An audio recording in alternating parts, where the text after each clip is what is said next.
Yo, what's popping with y'all, man? Salute to everybody in the building. Sorry we're a little late today. Christmas shopping, man. Christmas shopping done got a hold to me, man. So we running a little late today, but we got a good show for y'all on deck, man. We ain't gonna be here too long, cause we got stuff to do, man. We got a pound for pound list to get to. You know what I'm saying? We're gonna start with that, giving y'all my top 10 pound for pound fighters in the world. I never wanted to be one of these dudes that give you like a pound for pound list every 1 month because don't nothing change in a month or two. So we did our first pound for pound list way early in the year, and now we got our second pound for pound list. I probably do one or two a year, man. One or two a year, and then after we go over the pound for pound list, we'll see what Yordenis Ugas had to say about the Terrence Crawford Errol Spence situation, and then we'll open up the panel for a little bit. Then we'll get on out the way, man. Let y'all get to your Christmas and time with the family and all of that stuff, man. Let me get some notifications out here to the people. Let them know we live. All right, so real quick, let's see who we got in the building so far, man. And then let's get to cooking, bro. Let's get to cooking. As a matter of fact, let's go over some announcements, in the sport of boxing real quick. And then we'll get to cooking. So a couple of fights we know we got on deck. We got Mark Mixayo and Gary Russell Jr. They about to get it on, bro. That's gonna be on January 22nd. Good fight. Mark Mixayo was on the undercard of Manny Pacquiao and Yordenis Ugas, and he did a good job. He's an undefeated Filipino fighter. 20-something wins with 20 knockouts, so definitely got power. And so it's gonna be a good comeback fight for Gary Russell Jr. Very interested to see him back in the ring. So can't wait, man. Can't wait. That's gonna be a good one. We also got Virgil Ortiz back in action. He's going against a guy named Mike McKinson. In case y'all don't know who that is, Mike McKinson is a UK fighter. He's undefeated as well. He got 21 victories, but he only got 2 knockouts, bro. He got 21 victories, but he only got 2 knockouts. So I'm definitely worried about Virgil Ortiz just walking through old buddy, to be 110% honest with y'all. So that's another fight that we got on deck. As y'all know, we got Keith Thurman back in action going against Mario Barrios. Keith Thurman be making his ring return for the first time in 2.5 years, 30 months to be exact. He'll be fighting in February of 2022. Last time we saw him in the ring was July of 2019. So Keith Thurman, definitely ring rust and a huge time inactivity time being out the ring. So really looking forward to see what he has in store for us fight fans as we get ready to start the year. The year's starting off pretty good, man. The year is starting off pretty good. What else we got? We got Gervonta Tank Davis and Gary Russell are rumored to be fighting after Gary Russell Jr. takes care of business if he's able to against Mark Mixayo. That's a damn good fight I've been begging for since I started this channel. So we'll see if that actually comes to fruition, but nothing more than a rumor right now. But pound for pound list, bro. Pound for pound list. Let's get to it. So we can, get to the main topic of the day, and hey, y'all come on up here and chat with me for a little bit. Let me find this real quick. We're gonna have to talk about this later. There it is, right there. Boom. All right, we good. So, real quick, I'm gonna do a roll call. I'm gonna let y'all know kind of how my pound for pound list is, because I can't stand people that come up with pound for pound list, right? And they don't even tell you why their opinion is what their opinion, what the criteria is, none of that shit. So we're gonna do our pound for pound list. Then we're gonna open up the panel after the pound for pound list. Y'all let me know what y'all think. You know what I'm saying? Let me know where I'm right, where I'm wrong, what you would change, what you wouldn't change, and all of that good stuff. So let's see who we got here so far. We got Shot Town's finest in the building. Salute Shot Town. We got Crush the Legend in the building. Give me 1 second, because I kind of did this fast. I think I forgot to monetize. Every time I go live now, when I pop up on y'all, I be forgetting to monetize the old live stream. We need our bread, bro. Let's get to this real quick, and then we'll see who all we got in the building, man. I be forgetting, bro. You know what I'm saying? While we loading that up, though, we got Crush the Legend in the building, Shot Town's finest. We got boxing matchups with Dwayne Freeman. Y'all go subscribe to Dwayne Freeman. He got his channel up and running. There we go. Content. Oh, yeah, it was off. Now let's turn that on. All right, cool. And if y'all want to donate to the channel, y'all see the Cash App down there on the bottom of the screen, as well as the as well as the super chat button you can hit for your boy, man, if you want to donate to the channel, man, if you're feeling merry this holiday season. And we got the prediction record down there too, in case y'all think I'm just talking out my ass when I give y'all these pound for pound lists, bro. Mr. Mechanical in the building. Mike Rhyme came through. Salute, Mike. We got John Page, Batman in the building, bro.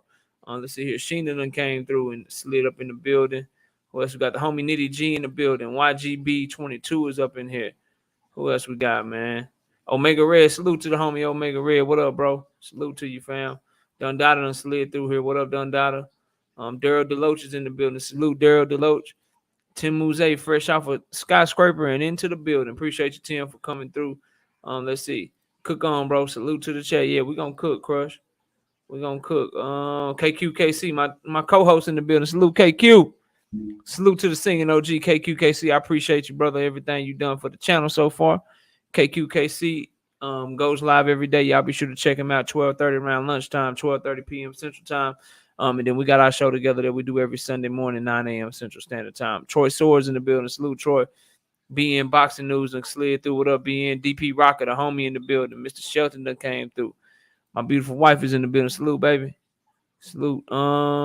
G Parker done slid through. What up, G Parker? K-Ride done came up in here. Got BN Boxing News. Salute, BN. Let's see here. Did I miss anybody? Ricky Williams done slid through. Ricky, what's up with you, bro? My daughter done came through. What up, Jay? KQKC done slid off in that super chat with the $5. I appreciate you, OG. He said, salute to my brother, something just for the grind. I appreciate that, man. You know, we grinding. And salute to the brother, Brown on boxing. All right, so check this out, y'all. We're going to do our pound for pound list first. Then we'll get to the whole, because I know once we start talking Yordenis, Ugas, and Terrence Crawford and Errol Spence, stuff get crazy. And y'all like to turn up. And salute to my brother Key, everything boxing and sports in the building. We had a fire show today. And once we get through the pound for pound list, we'll open up the panel. I'll get y'all thoughts on the pound for pound list. Then we'll talk about this whole Yordenis, Ugas, Terrence Crawford situation. We ain't gonna be too long today because I got stuff to do. I ain't gonna lie to y'all. That's why I'm running a little late today in the first place. But here we go, man. So pound for pound, listen. To me, right? My pound for pound list, my criteria is very simple. Number one, and it's weighted too. So when I say number one, just know that that's what I hold most important to me, bro. So number one on my list, it's your skills, bro. If I put you in a different weight class, how would you fare? Right? How would you look in a different weight class? That's the first thing. We go off of skills, bro. Basically, the Knockout Boxing 86 TV eye test. And as you can see, the prediction record is right there on my left shoulder. The eye test, it ain't failed us so far since we started this channel. You understand what I'm saying? That's the first thing. That's what I care about more than anything. Secondly, right? Resume. All right, that's the second thing. Resume. When I say resume, I ain't talking about your accolades, bro. Accolades is number 3. I hold resume over accolades. Meaning, if you fought better competition or I feel like you got better wins, I'ma hold that to a higher regard than I hold your championship belts. Because who did you get those championships against? Where did you fight those championship fights? Oh, Chi-Town, you know we're gonna do that. You know we're gonna do that. Because everything I'm saying, you know, I have an explanation for, and it's gonna come behind logic and good reasoning. But who you beat, that matters to me. And salute to Silva in the building, bro. Salute to you. I appreciate you coming through. So resume is second. Skills first. How would you fare in another division? How do your skills stack up against the other people on the list or the other people not on the list? Resume. Who have you beat? What have you done? Right? And then accolades, your championships. Have you been undisputed? Have you been unified? You know what I'm saying? What have you done as far as your undisputed, you know, as far as your accolades? All right, so that's my criteria. Just 3 basic criteria: skills, then resume, and accolades. Now, a couple of disclaimers. I ain't got no heavyweights on here. I will give you a hint, though. I do include heavyweights on my list if they came from another weight class first. So, wink, wink, if they was a cruiserweight and then they moved up to heavyweight. But if you've campaigned your whole career at heavyweight, you're not included on the knockout list, bro. That's one disclaimer. Second disclaimer, right? If you have tested positive for performance-enhancing drugs more than one time, then I'll exclude you from my list. If you tested positive for it one time, then you probably still be on my list because at the end of the day, I can't just call you a cheat forever because you cheated one time. Because if we do that, we all have to take a look at one of our favorite fighters, someone that I'm sure we all hold in high regard. Evander Holyfield tested positive, and he's still considered the greatest cruiserweight in my opinion, and one of the greatest heavyweights. And everybody still got respect and love for him. So I can't take that from you. You know what I'm saying? So your skills is your skills, your accomplishments is your accomplishments. Now, if you're just a bona fide cheating person and you keep getting pop, then I'll take you up off of that thing, bro. That's how I'm coming. You feel what I'm saying? Ricky Williams say he a cheater too. I respect that. But he get a lot of respect.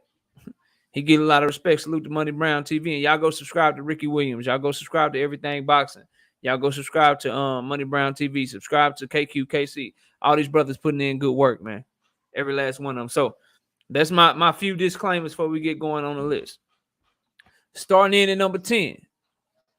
Yeah, Mr. Mechanical, like Big Baby Miller, bro. No, bro.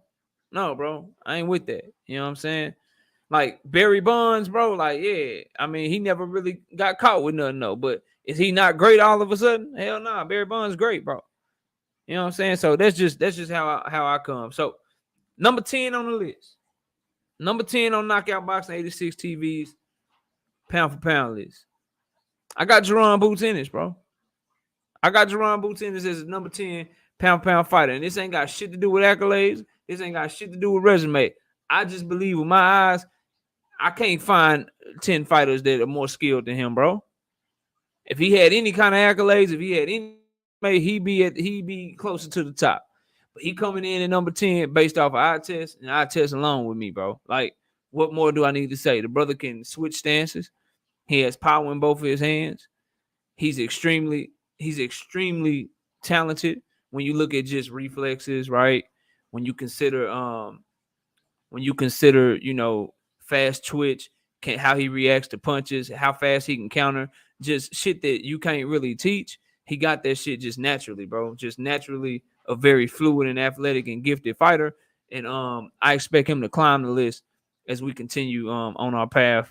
On this channel, as the years go on, he'll probably be climbing the list here in the years to come. So I got him at number 10 strictly off of what my eyes tell me about that young man alone, bro.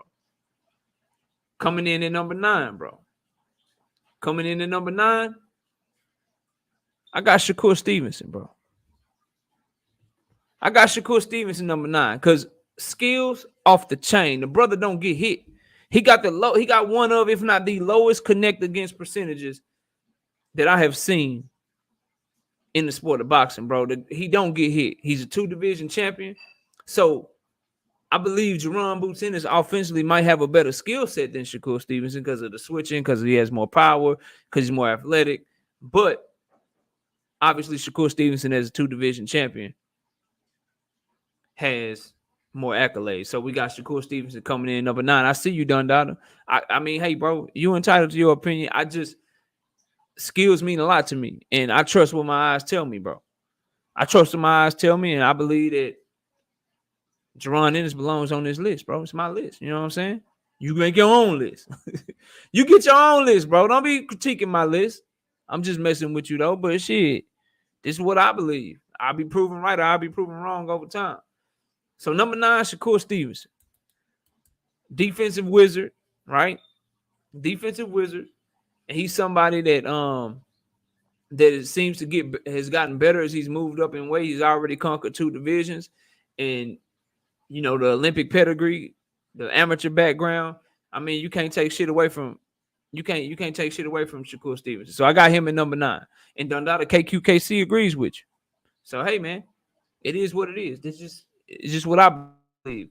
Coming in at number 8 on my pound for pound, I got Gervonta Tank Davis. I got Gervonta Tank Davis as the 8th best pound for pound fighter in the world right now. And it's off the strength of a couple of things. Number 1, the brother has all the tools. You see that. So skills, they unquestioned, bro. I cannot question that man's skills when you look at what he can do in the ring. You look at him from the southpaw position and just his ability to be offensive, be creative, be defensively responsible. I think his defense is highly underrated.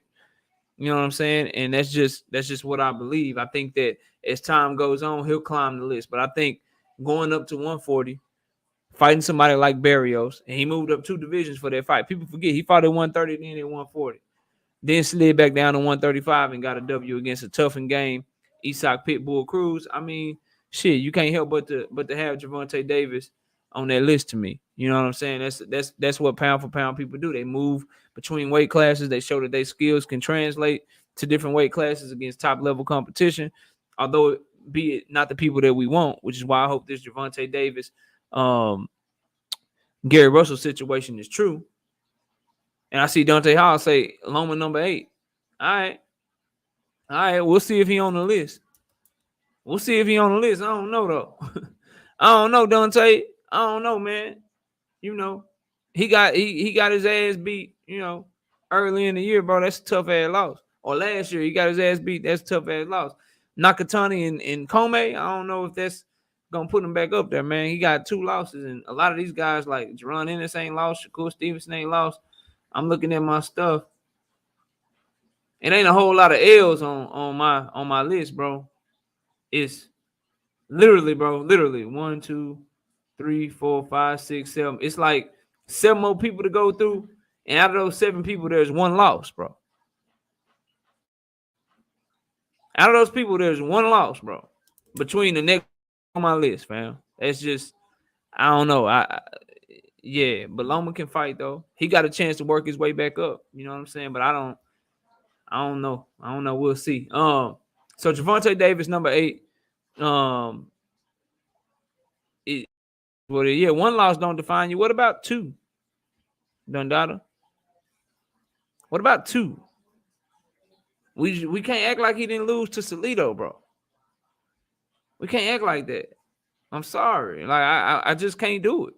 And I like Loma. I think he can fight his ass out. So you know, as again, Tank Davis, all them regular belts, I don't really like that, but he is moving between weight classes. The skills is undeniable. He started getting some real ass belts, bro. He started fighting top level competition. He too, kind of like Jerron, and it's kind of like Shakur Stevenson. He has a chance to start, you know, uprooting people and moving them up off the goddamn list. Does Gervonta Tank Davis? He did, Frank. He did, bro. He lost. It's okay. He's in a position where he'll get to fight for championships again. He can work his way back up. And if he on your list, I ain't knocking your list, but it is not real. It is, you know, it is what it is. He does. That's why he would Dundada. He does. He has great skills. But to my eye test and losing, I mean, I'd have him somewhere in the top 15. Like maybe he like 11 or 12, bro. But I only got room for 10 right now. Salute to Road Boy Florida in the building. I only got room for 10, bro. I can't. Who you taking them out for so far? Let me ask y'all this. Frank and Dundada, right? Frank and Dundada. Right now, who are you taking off the list and putting Loma in for? Who are you taking off the list so far and putting him in for? Because it only gets worse for him as I keep going down the list. I'm just saying that right now, bro. I'm just saying that right now. Like who you taking off the list? That's what I want to know. From both of y'all. Who would you take off the list? I'll drop my list when you're done with yours. No, just let me know who you taking off. Because I'm only on number 8 and y'all already like, where Loma at, bro? Where Loma? What about Loma, bro? He watched Richard Comey. All right, cool, bro. I'm cool with that. I ain't tripping. But who you got so far? Because I don't think you'll be able to put him over nobody else. So you know what I'm saying? Who you taking off? But we'll keep it moving. Coming in at number 7. Oh, there you go. Good question, Frank. What criteria is Ennis ahead of compared to Loma? I think he has far better skills than Vasily Lomachenko. If you want my assessment of Vasily Lomachenko, I think he's a very good fighter, but everybody talks about all these angles that he takes, right? All these angles. He really just takes one angle. He's going off on an angle to his right. Go watch his fights. He's dipping to the right, looking to take angles to the right so he can land his lead left hand. He's taking angles to the right so he can land his lead left hand over and over again. Go look at how he hurt Comey. Go look at the punches he was throwing against Comey. People have caught on to that, bro. You know what I'm saying? And if he's in there with, let's say, Jerron Boots Ennis. Yeah, I know being boxing news, but I just like having the conversation. So you say Jerron Boots Ennis, so let's match them up, right? Jerron Boots Ennis can switch. Loma can't. Loma's a southpaw. He comes out. They the same size, right? Same size with these 2 skill sets, right? I'm matching them up. Okay? Loma starts dipping to his right. Jerron Boots Ennis like, damn, you keep dipping to your right. I'm going to change southpaw. When Jerron Boots in the chain southpaw, them angles that Loma be taking the dip to his right to land his lead left hand, they ain't there no more because now he going against a southpaw Jerron Boots in this. That's a tough matchup for Loma. So skills and eye test. I believe if these fighters were the same size, with their similar skill sets, with what Loma brings to the table and what Jerron Boots in is to the table, Jerron Boots in washes him, bro. Washes him. Yeah. No, I know Don Dada. That's why I know, bro. I enjoy this. I'm just giving y'all my reason so you know I ain't just making shit up. So that's my thing with Loma. And it showed. That's why he struggled with Lopez because of Lopez's jab and because every time he got ready to take an angle, Lopez had a hook ready for his ass, a left hook. And Lopez is an orthodox fighter. That left hook can, when you fight in the southpaw, somebody that can switch like Jerron Boots and somebody else who's on my list like Gervonta Davis, who's a southpaw, Shakur Stevenson, who's a southpaw. You match Loma up with all of them, bro. He get to trying to dip on that angle and trying to go to his right to land that lead left hand. That orthodox that just has a left hook waiting for him, all these guys gonna have a straight left waiting for him to the head, a straight left waiting to the body, a left hook coming up top, a left hook to the body, uppercuts waiting for him because they all southpaws, bro. Or they all can switch southpaws.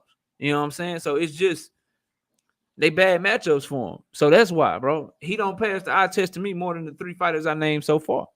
That's just my thought. Let's get to number 7, though. Let's get to number 7. Number 7 on my list, I got Jermell Charlo. I got Jermell Charlo number 7, bro. And I got him number 7. I used to have him top 3 if you go back to my list earlier in the year, but I dropped him all the way down to number 7 simply off the strength of he got a draw with Brian Castano, who, yes, we all know Brian Castano can fight, but a number 2, number 3 in the world pound-for-pound fighter, they take care of business against Castano. So I had to dock him some points for that draw. But he's still unified. He still has fought in the toughest division, in my opinion, where they fight each other. I don't think 154 is the most talented division. I don't think it has the better fighters in that division, but they all fight each other. And so in one of the most competitive divisions in boxing, he got 3 of the 4 major belts, so that is still to be respected. However, you got to dock him something. You know what I'm saying? Since he did get a draw and he didn't take care of business. If he took care of business, I probably wouldn't have changed him much. Maybe move him down a rung or 2. But you know, we'll see. We'll see who we got in front of him. And salute to Tim Mouze in that super chat with the $4.20. Appreciate the content. Prediction videos, fire. I appreciate that, bro. We'll be trying to grind. So number 6 on the list. Number 6 on my list. I got Artur Beterbiev, bro. I got Artur Beterbiev as number 6 pound fighter in the world. Listen, he got an X factor, bro. He's strong. I don't know. He ain't a normal Russian. Like when you think of Russia, you might think of Moscow or some shit. Salute to my brother-in-law. I'm your daddy in the building. Listen, bro. And salute to St. Louis Mix coming through. He writes, y'all smash the like button. I ain't even checking my likes. I'm trusting y'all too much. Where we at on the likes, bro? Where we at on the like? Oh, yeah, y'all shorting me, bro. Smash that like button as y'all come in the building. So, Artur Beterbiev, number 6 on my pound-for-pound rankings, bro. Listen, he's strong as shit, bro. You can't prepare for the man's strength. And in just 17 fights, he done defended unified titles. He unified, and he the only champion on this list that's knocked out everybody he ever been in the ring with, bro. Straight up and down, fam. Like you can't prepare for this man's strength. And people act like he just some brute. Go watch him fight. He come forward patiently. We talking about a former Olympian, you know what I'm saying, with nice timing. His timing's highly underrated. He's defensively responsible. Even when he's not defensively responsible, he got a good beard on him. Like he just, you can't account for how strong the man is. Like I would imagine looking at Marcus Brown's face, bro, and looking what Beterbiev did to him. Like, dog, I don't know, bro. Beterbiev, I bet his hits feel like you getting hit by a golf club or some shit. Like, I don't know. I don't even know how to explain it. But I got him number 6. Because to me, he's more accomplished of the people that I have on my list so far, not named Jermell Charlo, but he actually had a big win this year. He beat Marcus Brown. You know what I'm saying? He got an earlier stoppage earlier in the year, whereas Jermell Charlo only fought Castano, got a draw. So I got him slightly edging out Jermell Charlo right now. Does Artur Beterbiev. But hoping for a big year for him in 2022, bro. But I got him number 6 on my list right now. You know what I'm saying? Number 5 on the list. Number 5 on my list of pound for pound fighters. I gotta say, I'm on number 5. My bad. Number 5 on my pound for pound list. I got Josh Taylor number 5, bro. I got Josh Taylor number 5. Truly undisputed. Wants all the smoke. And beat Jose Ramirez. Really took care of business in 2021. Unified the entire division. And he's been the man ever since. He was supposed to fight again, but he got an injury. He's fighting in February. But we got to keep Josh Taylor up there. He didn't do anything to fall out of the top 5, staying undisputed, staying as a top fighter. We got him in number 5. And then you think of, again, he only got 18, 19 fights. He only got 18, 19 fights, and he done already unified a division. He done fought by far the best competition down there at 140. He got Postal on his resume, Ramirez on his resume, Prograis on his resume, Zapata on his resume. Like, homie, he done put in the work, bro. He done put in the work. Now, it's going to be hard for him to move past number 5, and he could even start moving down if he stay at 140 too long. But we got to see what the homie do at 147. We got to see what Josh Taylor do at 147, but he's by far one of, if not my favorite UK / Scotland fighter. Like, I really like Josh Taylor. I like how he talks his noise. I like that he wants to smoke. I like Josh Taylor. So I got him coming in at number 5, bro. I got Josh Taylor coming in at number 5. Coming in at number 4. I had him as my number 1, I believe. Number 1 fighter coming into the year at the beginning of this year. He just been too inactive, though. But he looking to start off the year in 2022 with a bang. But right now, at number 4, I got Errol Spence Jr. as a number 4 pound for pound fighter. I got him as a number 4 pound for pound fighter in the world right now, simply off the strength of he ain't fought this year. But the resume leading up to this, taking on Danny Garcia, taking on Sean Porter, unifying the welterweight division, one of the most talented glamour divisions in the sport of boxing. I gotta keep him in my top 5. I got him fighting again. I got him beating Josh Taylor. I know Josh Taylor is undisputed, but I got Errol Spence ahead of Josh Taylor, number 1. I think if they both fought it and they were the same way, Errol Spence would dog walk him. So eye test wise, I like Errol Spence's style better. I think that Errol Spence is a better fighter. I think he beat the shit out of Josh Taylor. I got him above him for that reason. Number 2, although Josh Taylor is undisputed, I feel like Josh Taylor, like, Danny Garcia is better than a lot of the fighters that Josh Taylor has fought against. Kell Brook in his prime when Errol Spence fought him was better than anybody Josh Taylor been in the ring with. You feel what I'm saying? Sean Porter when Errol Spence fought him, better than anybody that Josh Taylor has been in the ring with. So I think he's fought the better competition level. I think that if they fought head to head, Errol Spence beat the shit out of him. So I got Errol Spence edging out Josh Taylor coming in at number 4. Coming in at number 3, because he has been more active than Errol Spence Jr. Coming in at number 3, I got Terrence Bud Crawford as the number 3 pound for pound fighter in the world, ahead of Errol Spence Jr. So for all y'all watching, record this because y'all be acting, oh man, you just hate Bud, bro. You just hate Terrence Bud Crawford. Nah, bro, I'm objective. Like, Terrence is, he cool. I like him as a fighter. I just like Errol Spence more. But Terrence Crawford fought in 2021. Errol Spence didn't fight. That's because of an injury. And if he had fought, Manny Pacquiao, the list probably be different. Probably wouldn't change Errol much. But we got to be fair. You know what I'm saying? And Errol didn't fight this year. Terrence Bud Crawford did. And he fought Sean Porter and knocked him out. Did something to Sean Porter that had never been done to him. So we got to give Terrence Bud Crawford his respect and his just due on that. And ranking him number 3 pound for pound, I can't have him number 1. I can't have him number 2 because I feel like the 2 guys above him accomplished way more than he did so far. Not only this year, but just overall in the building. Salute to Davis coming through, bro. And so Terrence Crawford was also undisputed at 140, so that goes into it when you look at accolades. He's a current champion at 147 pounds. He was a champion down at 135. So we're talking about a 3-division champion. With great skill eye test. I mean, come on, bro. I consider him. I agree with a lot with what Jerron Ennis and his team said. I consider him more of a southpaw now because he really just start off orthodox, then he stays southpaw the whole rest of the fight. But one of the most, if not the most creative offensive fighter in boxing. outstanding finisher. Again, one of, if not the best finisher in boxing when he gets you hurt. Can really adjust offensively well to what you're doing and find out a way to stop you. And again, found out a way to stop Sean Porter, who had never been stopped before. So we'll put Terrence Crawford number 3. But make no mistake about it. If Errol Spence Jr. and Terrence Crawford fight, just because I got Terrence Crawford ahead of him right now, don't think that I'm giving up on the homie Errol Spence out of Dallas, Texas, right here where I'm from. No, I ain't giving up on him. I just got to keep it real. He ain't fought this year, bro. He ain't fought since December of last year. So we gotta be objective and we gotta keep it real and let y'all know, that the list gotta move. If I just give y'all the same list over and over again, what's the point of doing the list? Frank De Niro, when Bud beat Porter, do you consider Porter a legitimate A-level fighter? That's a great question.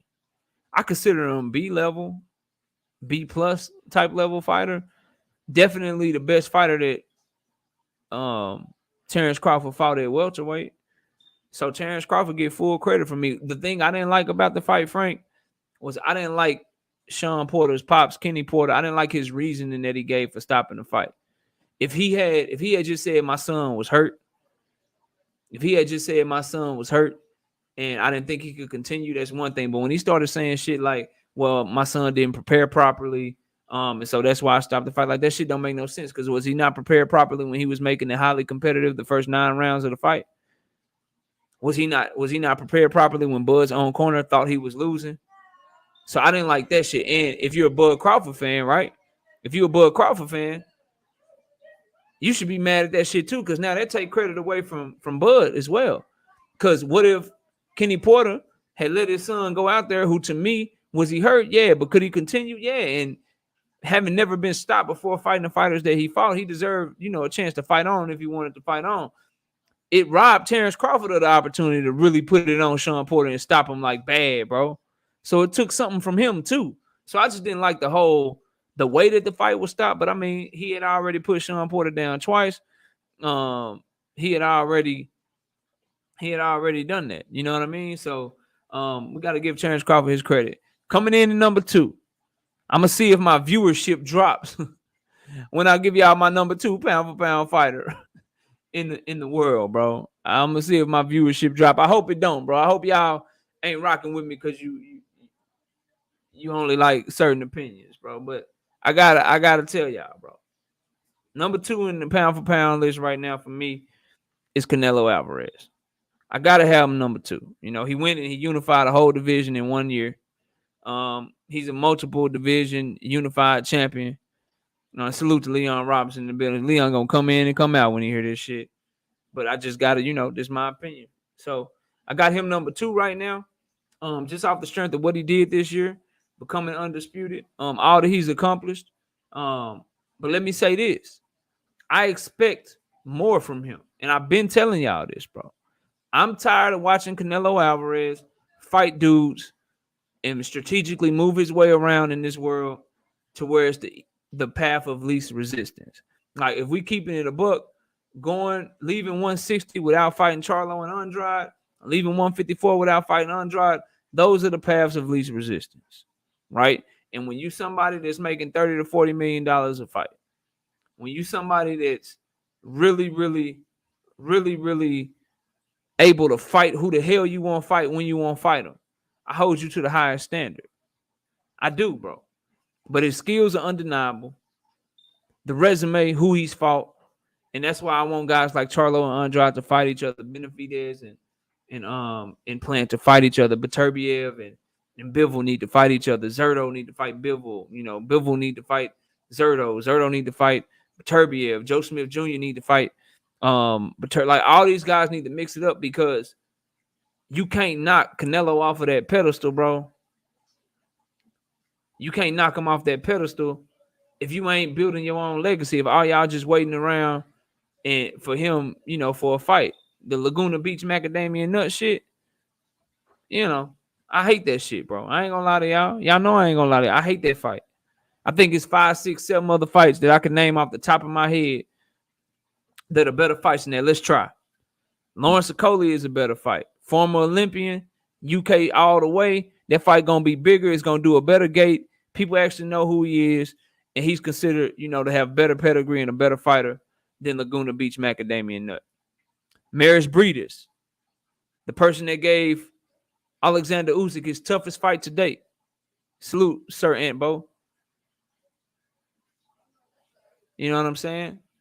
Boom, we got him. That's a better fight. But Turbiev is a better fight. Okay, Bivol is a better fight. Zotto Ramirez is a better fight. David Benavidez is a better fight. Okay. Shit. And I'm gonna stop right there. Cause I ain't even gonna go down to the 160 pounders, but I could add Charlo and Andrade to that. But he's never going back down to 160. He's never going back down to 160, bro. So that's 6 fights right there that are better for him. And that's what I don't like. But as far as being unified in multiple divisions, being undisputed this year, if you keep, and I see the brothers in the chat, like if you keep him off because of the drug cheat shit, I understand that, bro. I'm not holding you. Me, he tests positive again, his ass getting the hell up out of there, bro. But I can't, because I recognize Evander Holyfield is great. I consider Evander Holyfield all-time great cruiserweight. You know what I'm saying? I feel you, boxing. I feel you, Dwayne Freeman. We're going to drop the link. I feel you, bro. But now all of a sudden, is Evander Holyfield not great no more? Like, is Evander Holyfield, do we not give him credit for his undisputed? Do we not give him credit for the stuff he did in the sport? It's just, it is what it is, bro. That's just my thoughts. And obviously, this is a free platform, bro. We finna drop the link and you can come up here and speak your piece. Anybody can. Number one on my list right now. Salute to King David in the building. Number one pound for pound fighter on my list right now. Hey, King David, you late. But if you want to catch the playback, I got Terrence Crawford as the number 3 pound for pound fighter in the world ahead of Errol Spence, who's the number 4 pound for pound fighter in the world, according to me. So, hey, man, I'm giving your boy some love today. All right. And the brothers making good points. Being Boxing News said they made it okay to take clenbuterol because of him. Yeah, they changing the rules. They definitely changing the game, but we can only go off of whether or not he tests positive. Even when they don't, here's the crazy thing: being Boxing News, even when they don't change the rules, bro. Even when they don't change the rules about testing positive and shit, they just be like, man, we don't care. He tests positive. Oscar Valdez, you still the champion and shit. You still the champion. You know what I'm saying? You go ahead and do your thing. You still the champion. And we just gonna say that you taking some classes and shit. So, it is what it is. But number one on my list, I got Alexander Usyk as the number 1 pound for pound fighter in the world, bro. I got Alexander Usyk as the number 1 pound for pound fighter in the world. And it's simple to me, bro. Number one, he was undisputed. He was undisputed at cruiserweight. And not only was he undisputed at cruiserweight, bro, he went and did that shit in other people's backyard, bro. Every time he went to go become a champion, bro, he did that shit in somebody else's hometown. So he fought number road games on his way to undisputed. Then he defended that shit. Then he made the hardest jump, in my opinion, the hardest jump in boxing. He said that man named Saul Leon. I feel you, bro. He said, I can't fuck with Alfred. Hey, I ain't mad at you. I don't rock with him either, bro. I'm just trying to be as objective as I possibly can, but I feel you, bro. Salute Cassandra in the building. I got Alexander Usyk number 1, though, bro. The man went across everywhere. He said, where you from? I'm coming over there, bro. I'm coming over there. I won't smoke. Then he made the biggest jump, the hardest jump that you can make, and that's all the way up to heavyweight. Fighting dudes 30 for the definition of pound for pound. Like, the pound for pound list was like, yo, if these guys were the same size, then this guy will beat that guy. That's what they try to base out. What shit, bro? Alexander Usyk said, we ain't got to be the same size. You could be 30 pounds heavier than me. You could be 40 pounds heavier than me. I'm going to beat you up, bro. I'm going to beat you up. So the man goes for undisputed, right? He gets done going for undisputed. He defends it. Then he said, you know what? Who the unified heavyweight champion? Who the unified heavyweight champion? He was like, Anthony Joshua. Look, bro, I don't just want to fight you. I'm going to fight you in the UK, bro. So not only am I going to win all my belts on the road at cruiserweight and then defend my shit, I'm going to go win the heavyweight titles on the road. I'm sorry, bro. I got so much respect for Alexander Usyk. I think it's guys that got better skill sets, better hand speed, better power. It's just something about that man. When the lights get bright, bro. When the lights get bright, when stuff get tight, when there's a bunch of screaming fans, when there's a bunch of screaming fans in the building, bro, and they all in the building, they rooting against him, rooting for him, it don't matter. He turn up, bro. He turn up. And I remember people was like, knockout, you picking Usyk to beat AJ? You picking, man, King David. Usyk number 1, Canelo number 2. What you mean? What you mean? I'm finna go back through the list and we gonna drop the link and y'all gonna let me know what's up, bro. So Usyk number 1 off the strength of, I like his shit more than any. Like, bro, I like his shit more than anything. Sir Antbo says, lights are bright right now. Division lacking skills. I don't know if you're talking about cruiserweight or if you're talking about heavyweight, but cruiserweight, when he was fighting in it, bro, them was some hitters, bro. I know people don't really follow cruiserweight like that, but I'm telling you, bro, Breeders can fight, bro. Like, I put it to you like this, Sir Antbo. There is a reason, bro. There's a reason that Canelo went up there and said, "Yeah, let me grab Laguna Beach macadamia nut." Because Breeders, although he older now, bro, he can fight, bro. Like really fight. Like I ain't making that shit up. But Alexander Usyk, he just did it in a more impressive, just better fashion to me. Like he just, and then again, bro, like you go from 200 to now Anthony Joshua coming in this whole 247, Chisora coming in mug 250, and you still just piecing people up, bro. I got Alexander Usyk. And if he beat AJ again at the beginning of the next year, and then he fight Fury or the winner of Fury and White if they fight, or he fight, you know, they rumoring that Deontay Wilder might step in and Fury might drop his belts. If he beat any combination of those three, I mean, how do you not have Alexander Usyk number 1? So that is what it is, man. Hold on, bro. Why people coming here dropping this? You get this person up out of here, man. Peace. I don't know why they be dropping that crazy stuff, bro. Be from another country, but yeah, that's it for me, bro. That's my list. So again, we're gonna wrap it up. Then we'll drop the link for anybody want to hop on, and then we'll talk about the pound for pound list that I just dropped. Where you agree, where you disagree, and then we'll get to this Yordenis, Ugas, Terrence Crawford, Errol Spence talk, because I know y'all want to talk about that a little bit. Then we're gonna dip off, bro. We got probably about another hour in the show, so we'll be up here for another hour or so. But here's the list, so y'all can all keep up with me in case you caught me in the middle of the list. Number 10, I got Jerron Booth. Oh, in the list, I base my list criteria: skill first, resume, then accolades. Resume and accolades ain't the same thing. Resume is who you fought, who you beat. Accolades is how many belts you won, was you this, was you that, undisputed, all of that shit. So number 10, Jerron Booth Tennis. Number 9, Shakur Stevenson. Number 8, Gervonta Tank Davis. Number 7, Jermell Charlo. Number 6, Artur Beterbiev. Number 5, Josh Taylor. Number 4, Errol Spence. Number 3, Terrence Crawford. Number 2, Canelo Alvarez. Number 1, Alexander Usyk. That's my list, bro. That's my list. Shot Challenge Fine said we all had Usyk beating AJ before the ink was dry on the contract. Not, bro. People was telling me AJ was gonna knock Usyk out. Like, man, y'all crazy. Y'all crazy, man, bro. AJ ain't been the same since Ruiz put hands on that boy, man. He even though he fought Ruiz scared, bro, in that second fight. And then when he fought Kubrat Pulev, he knocked him out, but he looked shaky, bro. You can just see he wasn't confident, bro. Zen36 says, salute, knockout, good list. I appreciate it, bro. We're just trying. So here go the link for anybody want to jump on.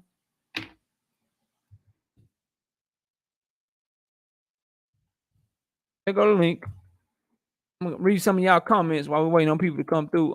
Let's see here. Leon says, I'm on that too. I gave him credit for coming up and beating heavyweights. AJ ain't much to me. I feel that. He said AJ wasn't nothing. And you've been saying that. Exactly. AJ fight scared. Yeah, that's what I'm saying, bro. He was fighting scared. I like your list way better than BoxRec list. Yeah, they be tripping. That's not a fanboy list. I respect it. Not Usyk at 1, though. I ain't mad at that. Dundada says, off the top, Canelo, Usyk, Crawford, Inouye, Taylor, Spence, Estrada, Loma, Tank, Fury, honorable mention, Stephen Fulton, and Canelo, too small for cruiser. Okay, I'll go over it right quick. Let's see. You say Inouye, too defensively irresponsible. I've never been high on him. I don't see how he's so high on other people's lists. And he didn't like I like Nonito Donaire as much as the next man, but you're a pound for pound fighter. 38, 37-year-old guys ain't supposed to give you that much trouble. Number one. Number two, look at his year. Who the hell is Dash Marinas? And who the hell is Iran Diaper, bro? Diapan, Diaper Dan. Who the hell is that, bro? I can't have him on my like people going in on Tank, and I made content on this. People going in on Tank and shit, but who the hell is Monster in the way fighting, bro? Who he fight this year? Let's see. Taylor ain't mad at Spence. Estrada. To me, Estrada lost to Chocolatito, bro. And that's just my opinion. Chocolatito beat the dog shit out of him in the second half of that fight. That fight was highly competitive to me. Highly competitive for the first 4 or 5 rounds, bro. And then Chocolatito just took that shit over, bro. And plus, Estrada has 3 losses. I can't just erase your losses, bro. I can't. Loma, we spoke on that. Fury, he been a heavyweight this whole time, so I don't include him on my list. But I appreciate you in that super chat, Don Dada, with the $5 coming through. Don't nobody want to come up here and talk to your boy, man? Y'all don't want to come over here and chat with me, man? We just gotta go straight to the Tank Davis rocks with Inouye too. Okay. Zena says, agree about Inouye. He has the worst resume of Inouye they mentioned that pound. He has 0. Yeah, bro. Like I'm looking, I hold skills in high regard, bro. I hold your skills as a boxer in high regard, bro. And so I can't mess with you having no defense, bro. Because I feel like all these guys on the list beat you, bro. I only talk boxing. I got the link in the chat. Key, if you got time, bro, I got the link in the chat for you too. There go Dwayne Freeman coming through. Add him up here. What's up, Dwayne? How you doing, brother? I'm all right. What's going on with you, man? Man, I'm chilling, bro. So, go ahead, man. Go in on me, bro. Go in on me. I mean, for the most part, I kind of agree with your list. The only thing is, like I said, I would take Canelo off, and I probably would put Devin Haney somewhere in there because I can't put Canelo on there because, like I said, he's a drug cheat, and they raised the computer raw level, and we don't know what the level is. So we don't know if he's still cheating or not because they never said what the level was. So that's the only reason why I would not put him on it. Now, if he never had cheated, then yeah, he belonged on the pound for pound list. But because he cheated and we don't know if he still is cheating because they raised it and we don't know what the levels are, I can't put him on the list. And that's like I said, that's my only thing. But far as the rest of the people you got on the list, I agree with it. I might shuffle the list around or whatever, but I agree with it. Yeah. My thing with the Canelo thing, what I keep coming back to, Dwayne, and just hear me out, bro. Like I can't sit up here and say Barry Bonds ain't great no more. And I'm not ready. Like Evander Holyfield, man, that was my boy, bro. Like that was the homie. He still gets so much love, for everything he accomplished in the sport and the great performances he put on and all that stuff. I can't all of a sudden, say he ain't great no more. He didn't do this or he didn't do that because of the mistakes he made. You know what I'm saying? And for Canelo, I feel you on the clenbuterol. They raised the levels. They raised them for everyone, but we don't know what they are. So that's a damn good point. But I can't just take it because I feel like I like to be fair, bro. Right? Like, so so for me, I'm the type of person when I criticize Tank Davis, I'll criticize Canelo too. When I criticize Canelo, I'll go in on freaking on Jamal Charlo, and I'm from Texas, bro, and I rock heavy with Jamal Charlo. When I criticize Ryan Garcia or somebody like him for the shit that he say, I'll get on to Jamal Charlo for the dumb shit that he say. So the way that works for me, like if I'm gonna do this to one of them, I gotta do it to all of them. And I think more so Canelo being on my list, bro, to be honest, is a reflection of I don't want to have to shit on Evander Holyfield and the shit that he was able to accomplish, or in baseball, I don't want to shit on Barry Bonds. So shit, I can't take Canelo all the way off of there. Now, if he just keep cheating over and over again, then yeah, bro. Yeah, so no, I understand. Yeah, I understand, but like I said, when it came to Evander Holyfield, we would know if he's cheating because they didn't change the rules. With Canelo, they changed it. So, and like I said, we don't know what it is. Canelo might know what it is. We don't, but they might know what it is, and so nobody else is going to try to mess with Buterol because they don't know what the levels are neither. So that's the only thing. But like I said, I mean I respect your list, and like I said, that's the only thing that I had with it. But like I said, if he didn't cheat, or they told us what the computer raw level was and he didn't go past that threshold, then I mean I can't say nah he don't belong on there because now we know what the levels are, so everybody could use computer raw up to that level. So I mean, like I Yeah. said, I can't complain about your list. But the people that was talking about Loma, I mean, Loma don't belong on the list right now. He don't Go belong ahead on the and list. go in on You that, bro. can't, Why you ain't got Loma? man. Just like you said, he got 2 losses. Everybody else on that list don't have a loss or is 1 loss, and that person with 1 loss, he's a unified champion and he's going for undisputed. So And he came you back can't, and beat the person that beat him. right? And I mean, like I said, you can't put a person on there that got 2 losses and he's not trying to fight that person that beat him the first time, and he's not trying to fight the person that beat him the second time. So, I mean, he just wanted to get his belts back. He's not calling for T.O. right now. He's calling for Cambosa. Yeah, So if, yeah, if you fact. if you want to if you want to revenge that loss, you'll be looking for T.O. You'll come back for the belts later, but go get that loss and let everybody know. No, it was really my shoulder that was really hurting. That's why I didn't fight the way I did. Yeah, So I I agree mean, with like that, that's what it was for me. Like, bro, Loma, like I like him. I think he a good fighter. I think that he could potentially, if matched up with the right person, he can get his belts back. Like, I got him favored to beat Cambosos if they were to fight, but I just can't like I can't act like losses don't exist, bro. That's my thing. Like, he a tad bit overrated to me, bro. I ain't gonna hold you. Like, I feel like a southpaw with some major skills, I feel like they give him issues, bro. I think they a right, bad right, matchup for him because the way he liked to fight and shit. He loved to try to go off to his right, which is your left, and try to get that left hand off. And you can't do that shit against, southpaws that are slick with skills and shit. They gonna have left hands waiting for your ass all day, bro. right. And All that's day they gonna just have like that shit waiting on you. you said with with Boots. Boots is the type of fighter. He's watching what you do. He'll do a couple of things to see how you react, and then once he see how you gonna react, he sets you up. So he can't do that with a Boots. And it's like you said, he circled to the right. So when you fighting against a southpaw like a Tank Davis that got power, and you circling to the right with a southpaw like Shakur Stevenson who barely gets hit, you're not gonna match up well against them.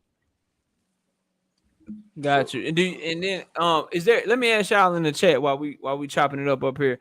Is there anybody not on the list that you have on the list that you want to have addressed? Is there anyone that we left off? And again, Jerron Ennis, Shakur Stevenson, Gervonta Davis, Jamel Charlo, Artur Beterbiev, Josh Taylor, Errol Spence, Terrence Crawford, Canelo Alvarez, Alexander Usyk. Dwayne, is there anybody? I heard you say Devin Haney. Where would yeah, you have? that's Where would you have Devin Haney? Somewhere in that list. actually if that was my list, I would take uh Canelo off, move everybody up, and I would put Devin Haney as number 10 right now. I got you. I got you. Boxing with Sean. That's just for you. You love typing in the comments. That's just for you, bro. That's just for Yeah, that you. Don't go. that's Don't that's go make a video. Don't go make a video using my content and shit like you always do. Don't go do that. Don't go do that. That link is just for you, brother. You can hop on up here and you can chop it up.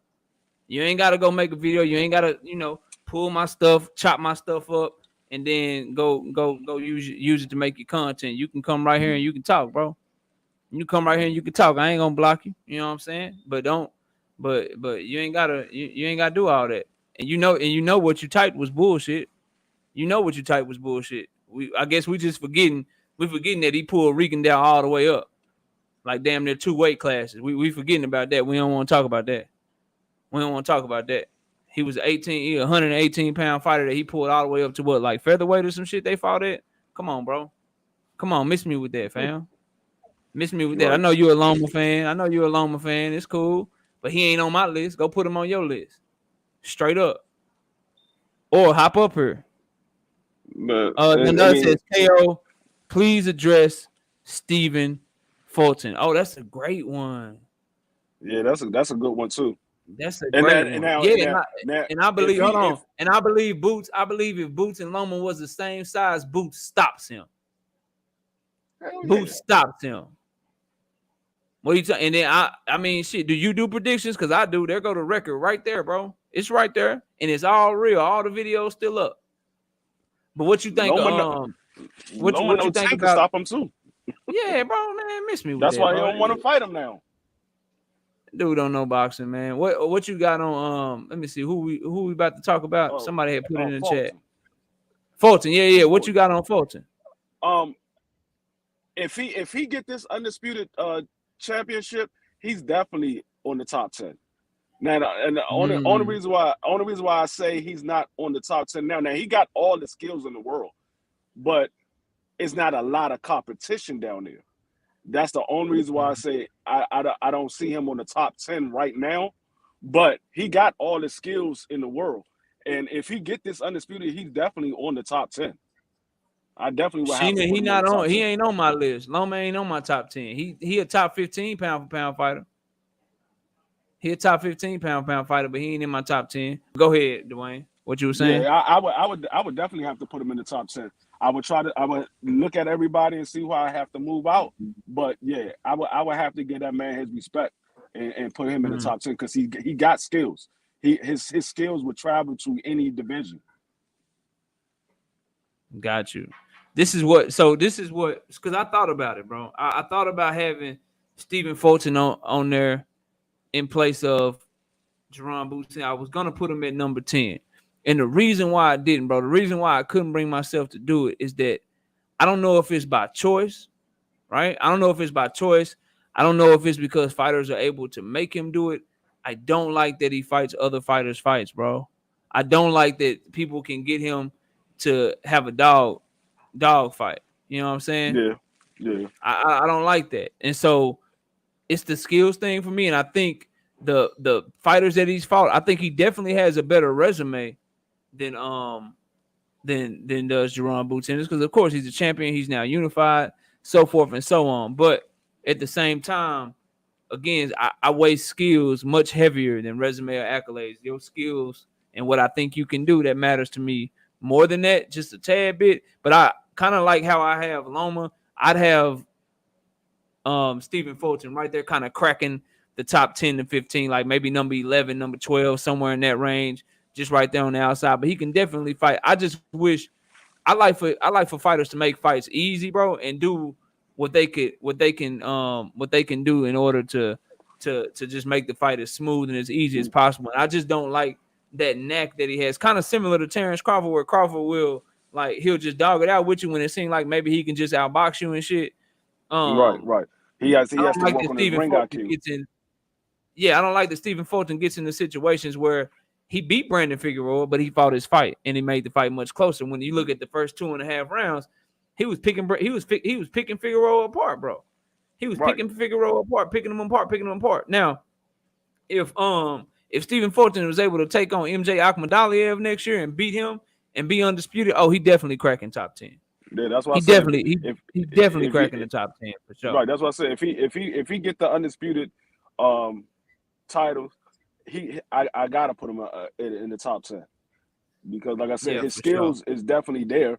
It's just he got to work on his ring IQ because if he knows that he's a better boxer, make them fight your fight. You don't fight their fight. You the better boxer. Make them fight your fight. Big facts. Big fact. And that's what, to me, that's what takes you to that next level is when you make people fight how you want to fight and you do what you want to do. You know what I'm saying? And again, maybe part of it is because he feel like he that good and he doing it because he want to. But it didn't look like it in the Figueroa fight. It looked like Figueroa was able to force him into that shit. So we'll see, man. We'll see what's next for him. You also got to understand Figueroa is bigger than him, so Figueroa might have been bullying him around the ring. But I mean, it was times where it was like he just stood there and waited for him when he could have just hit him and got out the way. Yeah, facts. But 122-pound division, man, is heating up, is lit. I'm hoping that I'm hoping that we get to see him and MJ Akmadali fight. That's the fight to make. That's the fight to make in 122 pounds, so we can get undisputed in that one. Let's move on though, because I want to get to Yordenis Ugas, and again, y'all, anyone's welcome up here. I ain't blocking nobody. I ain't, we could chop it up on this boxing stuff because everybody got their opinion. Y'all come on up here and chop it up if you want to with me and Dwayne. So let me read what Yordenis Ugas had to say, and I want to get your reaction to it.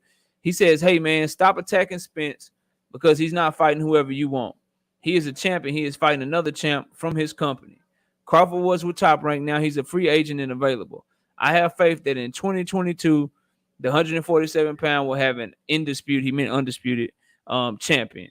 What's your thoughts on that, man? A lot of people saying Ugas. I seen somebody write Ugas is clout chasing.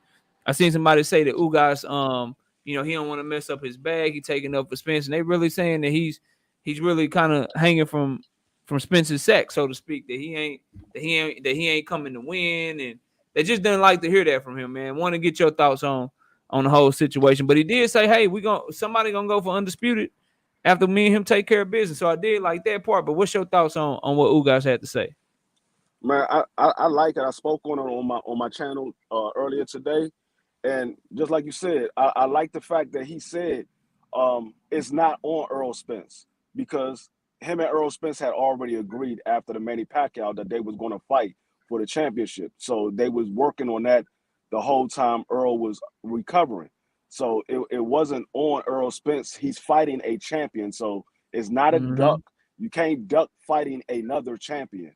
So, and he said, win, lose, or draw, if Errol win, you'll get the undisputed chance. If I win, you'll get the undisputed chance. So you're not losing out on anything. The only thing you might be losing out is if Ugas win, you won't be fighting Errol, but you still be fighting for undisputed. So I mean, like I said, I like the fact that he came out, because he didn't have to say anything, because everything was going towards Errol. He didn't have to say anything, but he let it be known it don't have nothing to do with Errol. This is business, and Errol already had agreed to fight him, and Errol already said he was going to do this from the beginning anyway. He was going to get all three belts on that side, and then he was coming to see Terrence Crawford afterwards. So I mean, I give the man all the props for standing up for Errol. Yeah, okay. So here's my thing. I feel like number one, he telling the truth about Spence fighting another champion. I like that part about what Spence is doing. But let me say this in terms of being competitive and wanting to fight. I don't like the respect that he's showing Errol Spence, bro. I don't like that shit. I feel like that's something Spence could have said for himself, number one. Or number two, Spence already said that people just being deaf and they don't want to listen to it. Spence said, "Look, man, I'm gonna get all these belts." He told Crawford this to his face. Somebody in the chat, let me know if I'm lying, bro. He told Crawford to his face, "I'm gonna fight this guy, that guy. I'm gonna get all the belts. Then I'm gonna come see you, bro. Then I'm gonna come see you." That's exactly what he said. So I don't feel like Yordenis Ugas even need to be taking up for Errol Spence, even though he's telling the truth and he's right. I mean, this your opponent, bro. This is a dude that got everything you want. This you become the pay-per-view star. You become the man. You set yourself up for a bigger payday with Terrence Crawford. You step into the limelight if you able to beat Errol Spence. And I just don't like, or maybe Spence got a rematch clause and you got to rematch him for even more money. Either way, this is the biggest fight of your career because it's the next fight. Like, I understand Manny Pacquiao was big. It just seemed like that might have been the mountaintop for him. I It mean, might have been a yeah, mountaintop for him. You know what I'm saying? Like, I don't like the respect that he's showing Spin. Like, why you take, like, at the end of the day, if I got an issue, I don't need Dwayne Freeman to take up for me. I can take up for myself, bro. yeah. That's I mean, I feel that's you. how I see it, bro. You know what I mean? Yeah, I feel you, but I think he more so came out and said something about it, because it was like all of the Bud fans and Bud's team was looking at Ugas like he was a walkthrough, and he was coming out there saying, "Look, it's not an easy win. Uh, you're gonna fight either me or Errol Spence." And Yeah, I mean, he took up for Errol Spence when he said it, but I think it was more so he was speaking out saying, "Look, I'm not just some bum that got a title. I'm a fighter too.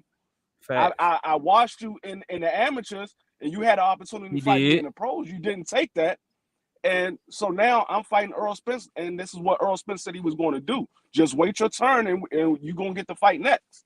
So that's how I took it. I didn't take it so much as he was taking up for Errol Spence, even though he did speak up for him.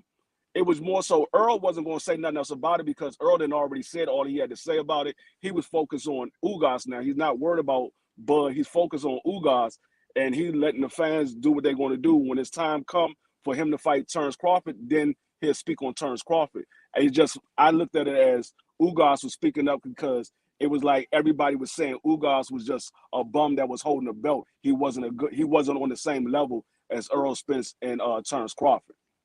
Yeah.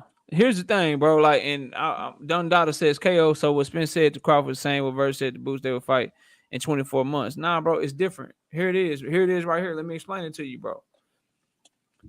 Was Canelo Alvarez ducking Caleb Plant because he saved Caleb Plant for last? No. Nope. No, you gotta fight somebody last, bro. Was Clarissa Shields ducking Eve DeCare when she saved her for last on her second undisputed run? No, bro. No. Like, was Josh Taylor ducking Jose Ramirez when they fought last? Nah, bro. He wasn't ducking. Like, you gotta fight in some order. And I'll never be a fan of somebody telling you what they gonna do. And then I see you see Coolidge. He says that's not what Spence said. Yes, he did, bro. You can go to the interview that he had multiple times, but specifically the one I'm talking about. He was on Barbershop Conversation. He said, look, after I get this, I'm gonna get that belt from Ugas. I'm gonna see what Crawford talking about. If he ain't talking about nothing, I'm moving up to 154. That's exactly what he said he was gonna do, bro, and he doing it. But back to my point that I was making to Don Dada, you trying to if you going for undisputed and you tell us what you gonna do, you say, look, I got all these fighters over here, bro. They all with the same company. This fight is easier to make. I'm gonna make these fights. I'm gonna get all these belts. Then I'm gonna come see you. I'm gonna come holler at you. But after I do this first, I don't see how that's ducking, bro. I don't see how that's ducking. Then furthermore, it's reported that Spence is fighting Crawford sometime in March or April or some shit. I mean, Spence is fighting Ugas in March or April or some shit. Crawford just fought. He just fought in November, bro. Crawford ain't gonna be ready to fight in March anyway. Nope. He ain't gonna be ready to fight in March anyway or April, bro. When the last time y'all seen Terrence Crawford fight on a 4-month notice or a 5-month notice? No. Errol trying to get back in the ring. He's been out for a year. Yeah, it ain't. It's been a long ass time. And then a lot of the same Terrence Crawford fans was telling me, bro, on multiple panels, in my chat, in my comment section, on multiple videos that I dropped, they were all telling me, look, bro, we just want Errol Spence to get a tune-up. He need a tune-up because if Bud go in there and knock him out, because I know Bud gonna knock him out, he not gonna get his credit because Spence coming off of that injury. We want to see him get a tune-up. What I think y'all are having an issue with, is that y'all didn't expect Spence to come right back to a unification fight. I think y'all be cool if you could say, oh man, he ducking Terrence Crawford to fight some mandatory that don't nobody know. Some shit like that. You know what I'm saying? But now that it's some another boss move, to be frank, another move where it's like he getting more leverage, he getting another belt and shit, he making big moves. Y'all don't like that shit, bro. That's really all I think it comes down to. You know what I mean? So that's me and my thoughts on it. But what do you think, man? Do you think this duck talk, bro? This duck talk, what's duck talk about, bro? It's coming from. It's not coming from the diehard boxing fans that happen to like Bud. It's more so the EJ haters, because just like you said, if EJ was fighting some random guy for a mandatory and they were using it as a tune-up, you would hear a little bit of EJ ducking, but it wouldn't be so much. It's the fact that EJ is doing exactly what he said he was doing anyway, because when he came back, he said he want to fight a title fight. He don't want to fight a mandatory. He don't want to fight some random guy. He want to fight either Errol Spence or Ugas. He want to fight Bud Crawford or Ugas. Bud Crawford was still with Top Rank, so he couldn't get that fight. So they made arrangements to fight Ugas, and they don't want EJ to have a one-up on Bud because EJ already got 2 belts. Now he got 3 belts or he will have 3 belts if he beat Ugas. He will have 3 belts, and Bud will still be having just that 1 belt, and they don't want that. But like I said, Yeah, you still will have to fight Ugas anyway. Somebody will still have to fight Ugas. So why not get him out the way fact. now? EJ's been out for a whole year. He's trying to get back into the ring. He's been out for a year. His last fight was December 2020. So he's trying to get back in the ring as soon as possible anyway. Bud just got finished fighting last month. So EJ's going to get that belt from Ugas, and then he could fight Crawford next. And it will be for undisputed, which will make the fight even more bigger because now it's for all the belts. Yeah, that's all facts, bro. And I like that. I like that avatar. I'm just not looking at that avatar you got, bro. That shit fire, bro. I like that, man. That shit cold. Zenith 360 says there's an interview that Spence had before Bud was at welterweight where he said which belts he was going for in order, and he said it didn't matter who had them. Damn. Okay. Dundada says I like the Ugas fight, but hoping it don't happen. What happens if Errol injures his eye again and is forced to retire? Another super fight down the drain. That don't make sense, bro. That don't make sense. So you like the fight, but you don't want it to happen. If Errol injured, like, bro, I can't. Who lives in fear of fighters getting injured, bro? I just want to see the best fights. If he get injured and the super fight don't happen, we'll have other super fights to watch, bro. I'm a fan of boxing, bro. Of course, I want Errol Spence versus Terrence Crawford, but where did we get to in a sport where we got fighters running around here not fighting the best? We got fighters running around here like Ryan Garcia, capping all around the world, lying all the time. We got Oscar Valdez out here really losing the fight to Consejo, and then getting the victory. We got Michael Fox getting robbed. We got all this shit going on around here, bro. We got everything going on around here, and we're going to criticize a unification fight, and we're going to say we hope it don't happen. I'm not with that, bro. See, Coolidge, I see you back there, bro. You can turn your camera off. I appreciate you turning it on, but you can turn your camera off. If you want to leave it on, you can leave it on too, but I'm about to add you right now. See, Coolidge, what's up, brother? How you doing? I'm doing good, man. What about See, you? Coolidge, you there? I'm doing good. I'm doing good. I can hear you good too, man. So, floor is yours, man. What you got on all this?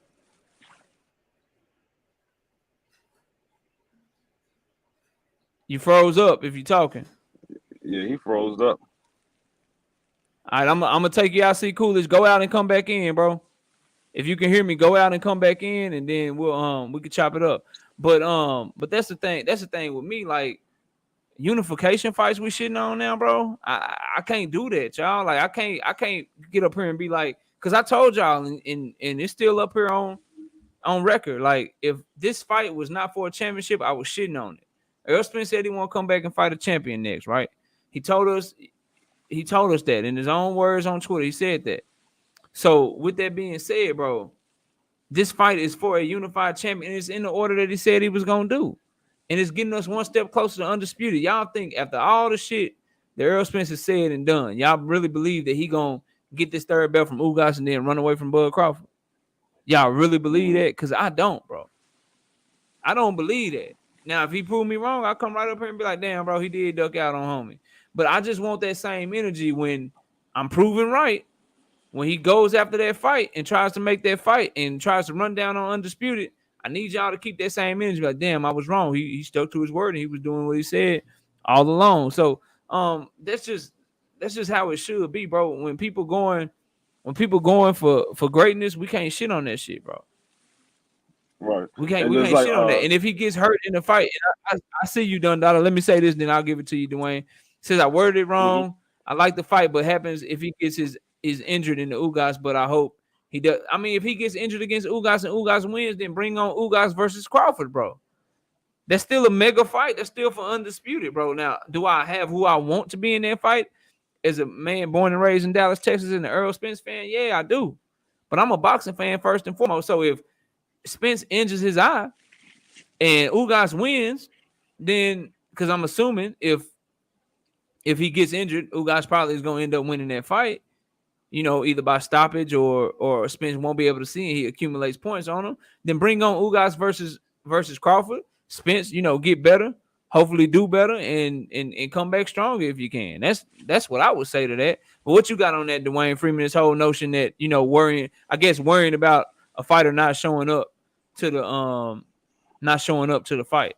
What do you think of that? Man, I mean, Or getting you into can't, the fight, I should say. like I said, you can't be worried about that, because like I said, if the guy say he's 100% and the doctor say he's 100%, if he get injured, that's part of boxing. That's what happened. Tank got injured in his last fight. Yeah. So I mean, it's part of boxing. But at the same token, what if Terrence Crawford decide to go ahead and fight Keith Thurman if he make it past Barrios, and then Terrence Crawford get injured? Are y'all gonna be mad at Terrence Crawford? So I mean, it goes both ways. So I mean, even Terrence Crawford's going to sit on the couch and wait for Errol Spence to finish with his fight, and then they set up their fight next, or he going to fight Keith Thurman. Because that's what he said, he's going to fight Keith Thurman next, or whatever. So if he fight Keith Thurman and he get injured, is that Terrence Crawford fault, or is that just part of boxing? So I mean, it goes both ways. You can't worry about an injury. Injury comes. It comes with the sport. People get injured all the time. Yeah, this boxing, bro. They ain't playing tennis all the time. Shit, they ain't shooting pool. They boxing, bro. I can't worry about nobody getting hurt. See, cool. Man, yeah, I was gonna say he could get injured walking out of his house. He might fall down the stairs and get injured, bro. And he can't box. Yeah, can you hear me? And Ugas coming off a huge victory. Yeah, I can hear you, bro. Go ahead, Cook. What you got? If you talking, you done froze up again, brother. I can't hear you if you talking. If you can hear me, I'm gonna remove you, bro, and then try to go out and come back in because nobody can hear you, brother. So yeah, that's the other thing. It ain't like Ugas trash and he ain't coming off a huge victory. And let me see what the homie Key talking about. He said his fam was in Facebook saying he's absolutely never ever fighting Spence for 60-40. And then at that point, who do you guys blame, bro? Salute to the homie Drew Titan in the building. What up, Drew? Salute to you. Let me know if you want to link, bro, if you got time. If not, that's cool. But I'm dropping links today for anybody want to hop up. But that's the thing, bro. If you running around here and you talking about some 60-40, you'll never take that fight. What I'm saying is, okay, don't say you'll never take that. Why is it always they way or the highway when they don't have the leverage or they don't have the leg to stand on? That somebody like Errol Spence or even Yordenis Ugas, if he's able to win, like why is there something there to where you don't want to take a good offer or at least negotiate? That's my thing, y'all. Like, be willing to negotiate. And Dwayne Freeman, it booted you, bro. So I don't know what happened, but I'll drop the link again. But what's with that energy, bro, of not even wanting to negotiate? If you ain't taking the 60-40, bro, I mean, would you take 55-45? Yeah, I can hear you. You need to achieve your 2022 goals. Start forward. I don't know what's going on there. See, Coolidge, I don't know what's going on, brother. But yeah, bro, like if he don't take 60-40, let me get back to my train. If he don't take 60-40 from Spence, or if he don't take something, that's reasonable, there's more money than he ever made, bro. Who y'all blaming for making the fight? Because I clearly point the blame on Terrence Bud Crawford. I clearly point the blame on him. See, Coolidge, you there? Yeah, I'm here, man. Can you hear me? Okay, all right, cool. Let me finish. Yeah, I can hear you just good. You in the perfect spot. Let me finish on this, then I'll pass the floor to you. But that's the thing with this, bro. If you're not willing to negotiate, or if it comes down to 60-40 or no fight, and I know everything that I know about the business of who did what and who's supposed to be the A side and who sold pay-per-views and who's doing live gates, then I think at that point we gotta blame Terrence Bud Crawford if the fight don't happen, bro. Because at the end of the day, you can't be worried about what another man is making. You got to worry about how much money you getting, which will be more money than he ever made in the undisputed fight. And then what type of shit does this do for your legacy, right? You become the first man to be undisputed in 2 separate weight classes in the 4-belt era. I mean, that's huge for you, bro. And you instantly become the man overnight. So at that point, we got to blame Crawford for the fight not happening. And what you got on that, C. Coolidge? Because I don't want to take up all the time while you got some good service going on. What you come up here for, man? Go ahead and cook on whatever you want to cook on, bro.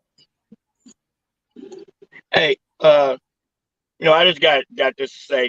I ain't too much. I listen to y'all. I've been listening to you since you first started. I appreciate what you're doing, man. You're doing a good job. But my thing is, people keep saying Errol is ducking Terrence Crawford. What people ain't realizing, but what they ain't realizing, the first thing Errol told everybody what he was going to do. He knew that Bud Crawford had at least 2 years, 3 years left on his contract with Bob Arum, and he knew in that time that he was not going to get a fight with Crawford. Crawford them keep saying he's ducking, but he's not ducking. Bob Arum keeps stopping the fight. So what could he do about that? He can't do anything about that. So they need to quit using that word he ducking when he doing what he said he was going to do. He going to fight everybody on his side first. Then he going to come and fight Crawford for undisputed. One other thing, and then I'm going to let you go and finish your show. Jerron Ennis just called Crawford out. And he talking about he a puppet master or something like that. But he ain't sitting up there saying he want to fight him real quick. Now he talking about he want to wait till July to fight Keith Thurman. So, man, that's all I had. I ain't have nothing much. You could continue doing that good job you're doing, young man. Oh, one more thing. You a baller? I appreciate that. I seen that tattoo on your arm. Yeah. You say what? I played in college. You talking about Yeah, I played in college, man. I played point guard in college. Yep. Yeah, where you play at? Mississippi College. Oh, okay. I played at Central Methodist College back in the 80s, long before your time. Okay. Yeah, man. I was just coming into the world around that time, brother. Yeah. Hey, I bought all the way up to 53 years old. And I was playing with guys between 18 and 25. Oh, that means you was out there getting them young dudes in work, bro. But I appreciate you, man. Oh man, they don't know how to play. They just be running. They ain't thinking. They just running. Already. Basketball, you gotta have that game when you get older. You gotta have that basketball IQ, man. You gotta have that basketball IQ. But you got anything else before I continue? Yeah. I was a 3-point shooter. Okay, you had that Steph Curry going. I was 3-point shooter before it even came in. So they ain't had a line yet. Hey, you doing a good job, man. All right, man. I appreciate you. All right, man. I appreciate that. Have a good one. Yep, I'm gonna head back into. All right, man. So look, just so we clear, Boxing with Sean, you can hop on the link, bro. You're not gonna be typing in my chat, disrupting my show. You can hop on the link. Cause all you do is make videos using my content anyway, bro. I'm not with that. You want to come up here and talk like men, or if you don't want to do that, my email is in all my videos and it's in all the descriptions of everything I drop on here. You can hit me up and we can talk for real. But all that typing in my chat, coming in, trying to be a contrarian, I ain't tripping on that. But you're not gonna keep coming in here refusing to hop on and shit. And just trying to disrupt stuff just to go make a video using my content to disagree with me and shit. If you disagree with me, we can hop on and we can talk right now, bro. Other than that, you don't get to type no more, bro. But we moving on. So the simple thing is this, y'all. The simple thing with this whole situation is this. If you Terrence Bud Crawford, and I said this earlier, you're gonna have to concede to something, y'all. You're gonna have to concede to something, whether it's Errol Spence or whether it's Yordenis Ugas, you have to concede to something or the fight ain't gonna get made, bro. It's not gonna get made, fam. And at the end of the day, he gotta go see the people who had the fights that he want, bro. He have to. He gotta go see the people that had the fights that he want. Drew Titan, what's up, brother? What's good, brother? Oh man, I'm chilling. Let me finish it. Let me finish this, and I'm gonna pass it to you, man. I appreciate you gracing us with your presence, man. But let me finish this, and then you had the floor. You can say whatever you want, cook on whatever you want, cook on, bro. So that's the thing, bro. He gonna have to concede to something, or we're not gonna get the fight, bro. And to me, I believe as a boxing fan, you find out what's stopping a fight, and then that's what you go at, right? So if it's somebody like Ryan Garcia who clout chasing and ducking and pulling out a contractually obligated shit, you go at him, bro. If it's because they arguing about the ring size, you go in on the B side and you say you ain't really got no leg to stand on. The A side choose the ring size. If it's where they fight, if it whatever it is that's holding up a fight, if you really want the fight, you find that shit, you hone in on it, and you go after it. And right now, I know Terrence Bud Crawford fans don't want to hear this, but what's holding up the fight and what's keeping us from getting the fight that fight fans want is his pride and his ego, bro. It's simple as that, bro. It's simple as that. It's his pride and his ego and not wanting to concede. And what I don't understand for the life of me and what no one will ever explain to me, how come he didn't have that same pride and ego with Amir Khan, bro? Amir Khan had already lost, fam. Amir Khan had already lost. He had already been knocked out, but Bud Crawford was willing to take less money than him to make the fight happen because that's what the numbers dictated. Now, all of a sudden, when it comes to Errol Spence, the numbers don't dictate shit no more, bro. That don't matter anymore.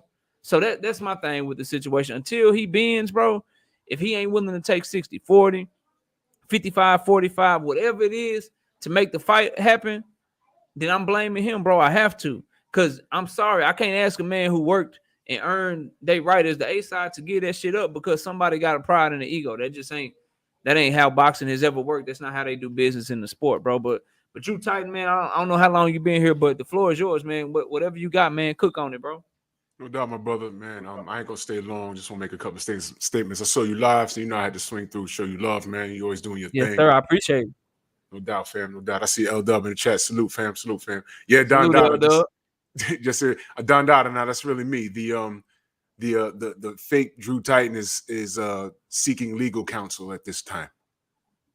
So, damn. Yeah. So let me wrench you up too. I'm surprised you ain't have a wrench over. Let me get you wrenched, bro. It's so good. But you know that's good looking on Don Dada because you know there was one fool running around cloning accounts and he stepped on his own feet. But you know, enough about that. Just real quick, with this Bud situation, first and foremost, I need to be abundantly clear. Nobody over here says Bud is trash. Nobody says he doesn't have a great skill set. You know what I mean? Terry Smoot, salute, fam. Nobody says he's trash. We just don't like his business decision, his moves. That's what drives us crazy. And this thing is officially, I can say within the last week, it's officially blown out of control. It's officially blown out of control. And I'm just going to say this. If Errol beats Ugas, you know, because we're going to give Ugas a chance. Ugas is a quality opponent. Once again, this is more heavy lifting by Errol Spence Jr. This is just what it is. Okay. Ugas is a quality opponent. This is not going to be an easy fight. Bud fans, you need to be rooting for Errol because that's for the greater good for what you want. Just like I rooted for Bud against Sean Porter. I need Bud to be fresh. I need Bud to be on a win streak when he meets Errol. Just like I wanted AJ to win everything until he got to Deontay. You understand what I'm saying? This is officially out of control. And check this out. If Ugas loses to Errol, that's a bigger bargaining chip for Errol to push on Bud. Now watch this. I'm going to say this before I get out of here. Now watch this. Let's say Ugas beats Errol. Now that man got 3 straps. You think it's 50-50 versus Bud? Hell no. It's not. That's what I'm saying. These accolades, that goes but so far. All right? And I say it on my show every day. I understand the business of boxing, but you cannot make me like it. I hate it, man. But this is just what it is. It's just what it is. I want Errol and Bud to meet. I've been saying for a while, they need to sit down in a room and work it out. And I want them to fight and do at least 2 fights and do it on Juneteenth. And I want those brothers to make a lot of money together. Together. You understand? I'm not for all of this side talking. You know what I'm saying? It's cute. It's funny. You know how it is. You get in a room with a bunch of your boys. Y'all start snapping on each other. It's all fun and games. You know, I'm with that. But seriously, I want these brothers to remain undefeated until they meet each other. And I want to hear that whoever's announcing it, Michael Buffer, isn't it going to be so dope when they meet in the ring and they say somebody's got to go? You understand what I'm saying? Yeah, that's what I want. Yeah. That's what I want. I wish Bud the best. I just don't understand some of the moves he's made. But with that being said, in my opinion, 60-40 was honest and it made sense. He didn't 90-10 him. He didn't 80-20 him. He didn't 70-30 him. He 60-40 him. Because 50-50, that would have just been Errol being like just super duper generous. But this is business and we understand it. We hate it, but we understand it. So I wish Bud the best. I want him to stay nice and undefeated, unscathed. I don't want him getting swollen. I don't want him getting dropped. I don't want none of that. Errol, I hope he gets past Ugas. This is no cakewalk. This is another dangerous fight, and I hope his eye hold up. What we need to be doing is just sitting back. I mean, we could joke about shit. We could crack on each other. That's fine. But what we need to be doing is getting in their DMs and saying, yo, seriously, could you just please, just make this happen for the culture, do it for the culture. It's one thing to joke around, but can we just please do it for the culture? And I agree with that super chat. Go ahead and read that. I agree with that. W_right side in the super chat with the $2 says, Bub been around Bob too damn long. I can't disagree with nothing there. Go ahead, Drew. I'm concerned, man. I'm concerned. And to all the people that think that we hate Bud, I don't hate Bud. I want Bud to lead a game with as much money or more money than Floyd, unscathed, a bunch of gyms, have a shoe deal, a liquor deal, whatever. I want Bud to him to maximize his dollar. But right now, I'm not sure if he understands what he's doing. Did he understand that IBF statement that he made? Did he know that Boots was there? If he knew Boots was there, he don't care. He'll just beat Boots' ass. Then I'm with that. Not only that, by asking to be these mandatories, you asking for less money, bro. Than what was offered in the first one. That's what I'm saying. It confused me. Now, think about this though. Maybe 65-35, him doing it by himself, is more than the 60-40 that he would have got if he was still dealing with Bob Arum, because that 60-40 might have been 20 for him and 20 for Bob. I'm just saying, I don't know. You understand what I'm saying? Yeah. So maybe the 35 is more than the 40 he would have gotten. You understand what I'm saying? I'm just trying to look at the cup half full. But shit, the 40 is more now that he ain't got Bob.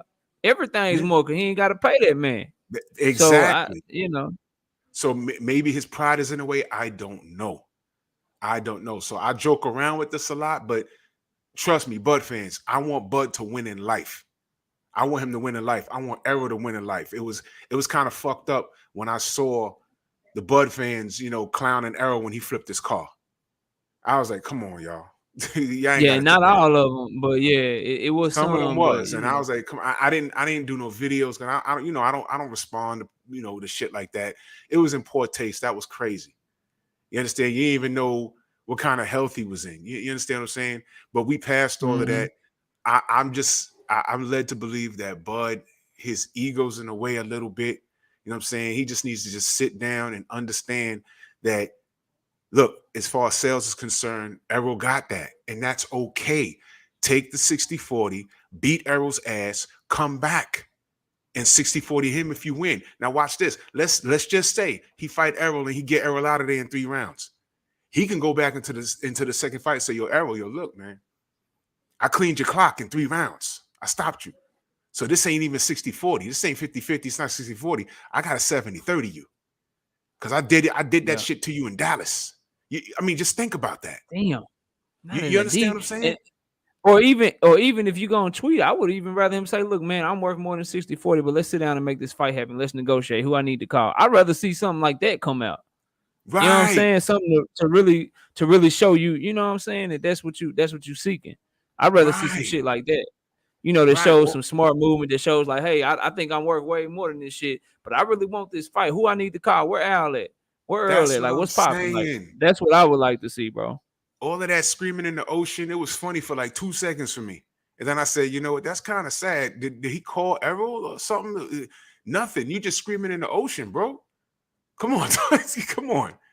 We're grown the men. homie You Blue don't do Blood, that. and the homie Blue Blood, and I know he be accurate most of the time. Blue Blood said that Crawford already knew that that Spence and Ugas was done when he was doing all of that. Oh, don't tell me that.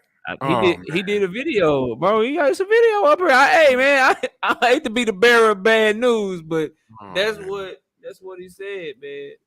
The video still up, he don't take no videos down, bro. Listen, in closing, I don't hate. I can speak for me. I don't hate Bud. I want Bud to win in life. I want right now. This is our generation's Hearns versus Leonard. I want both of them to win in life. They have a great story.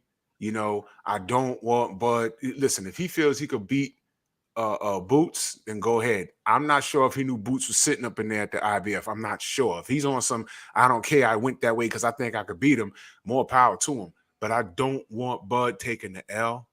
I really don't want Bud getting hurt. I want him to be nice and fresh because I honestly believe when Errol beats, well, according to the brother Black, when Errol beats Ugas, he's going towards Bud because he's doing exactly what he said. He's doing what he said. He's cleaning up his side of the street. Now he's coming for him.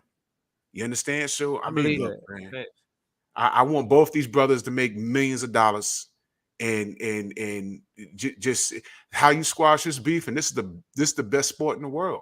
You squash it in the ring, man. They can fight. That's the great thing. They can fight and make millions. That's right, and that's what I want. Do it on Juneteenth. Do it for the culture. Do it for the culture, man. We need this. That should be so lit, man. Oh, that should be so lit, man. And we don't want no home games for Spence. We don't even need it in Dallas. We can go to Vegas. We can have go to Atlanta. No excuse. Go to Atlanta. Yeah. I'll make the trip. Yeah. Make the trip. Facts. How about this? Check this out. Juneteenth, right? Imagine this weekend, right? Juneteenth, Saturday night, you get Bud versus Errol, right? Saturday night in Atlanta, right? Sunday night, you get Tank versus Devin. That whole weekend. Come on, dogs. Take my money. Take my money. You say take your money. You don't even take my money. I'm going. That's it. That's a week. That shit's powerful, man. You don't even care about the price. You just I don't care. Take it. Take it. I'll put aside $5 for that weekend. Hotel, food, drinks, tickets, good seats on the floor. We good. We good. And you know, that's I'm taking off a whole week of work. That's what I'm saying. Yo, contrary to popular belief, I have no horse in that race. On those 4 names I mentioned, I have no horse in that race. I want all 4 of those brothers to win in life. It don't get no more realer than that. I'm just a little aggravated at how Bud is moving. That's it. That's it. That's my only gripe. With that being said, I'm about to go run these 2 miles. Man, thank you for having me on, brother. Go get your cardio in, Big Drew. I appreciate you coming through, brother. Thank you so much. And y'all go subscribe to Drew Titan. Drew, before you dip out, let them know where to find you at, bro. Well, y'all already know, man. Drew Titan, Bronx on deck. Shout out to the mighty LDBC. Y'all see me Monday through Fridays. Sometimes I take Fridays off. 9:30 a.m. Eastern Standard Time. LDBC Strong. Sundays, 7 p.m. Eastern Standard Time. We normally have guests on there. Me, Stormy B, man, Trick No 2. We be cooking. Much love and appreciation. Knockout. All right, bro. I appreciate you, Drew. Peace. Let me answer this question. Then LW, you take as long as you want. Floor be yours. Karma says UKO. You think Bud should fight Boots for now? Nah, bro. I think Bud Crawford should fight whoever he want to or not fight at all, bro. I don't care. I just don't want him to fight somebody that already got to fight. So they floating around Josh Taylor. I'm hearing, and LW is the encyclopedia of this shit, so he'll probably have more insight than me. But I'm hearing he want to wait for Thurman. Who already has a fight. I don't want him to fight nobody that already has a fight because those fighters won't be ready until the fall or some shit. So me personally, I'd rather him, I don't give a damn if it's Avanesian. He can fight the dude that just beat up Abdul Kakarov. I think his name's Crowley or some shit. He can fight one of them dudes. I don't care if he just want to stay busy, get a paycheck or some shit. I'm cool with that, bro. Or he can wait on Errol. He can wait to see what pop out between Errol Spence and Yordenis Ugas. I'd rather him fight sometime between April and June, bro. So that we can still potentially get an Errol Spence, Terrence Crawford showdown at the end of the year. But L-Dub, I appreciate you coming up, brother. How you doing tonight, man? What's good, bro? Salute to you. Thank you for having me on. Salute to the chat.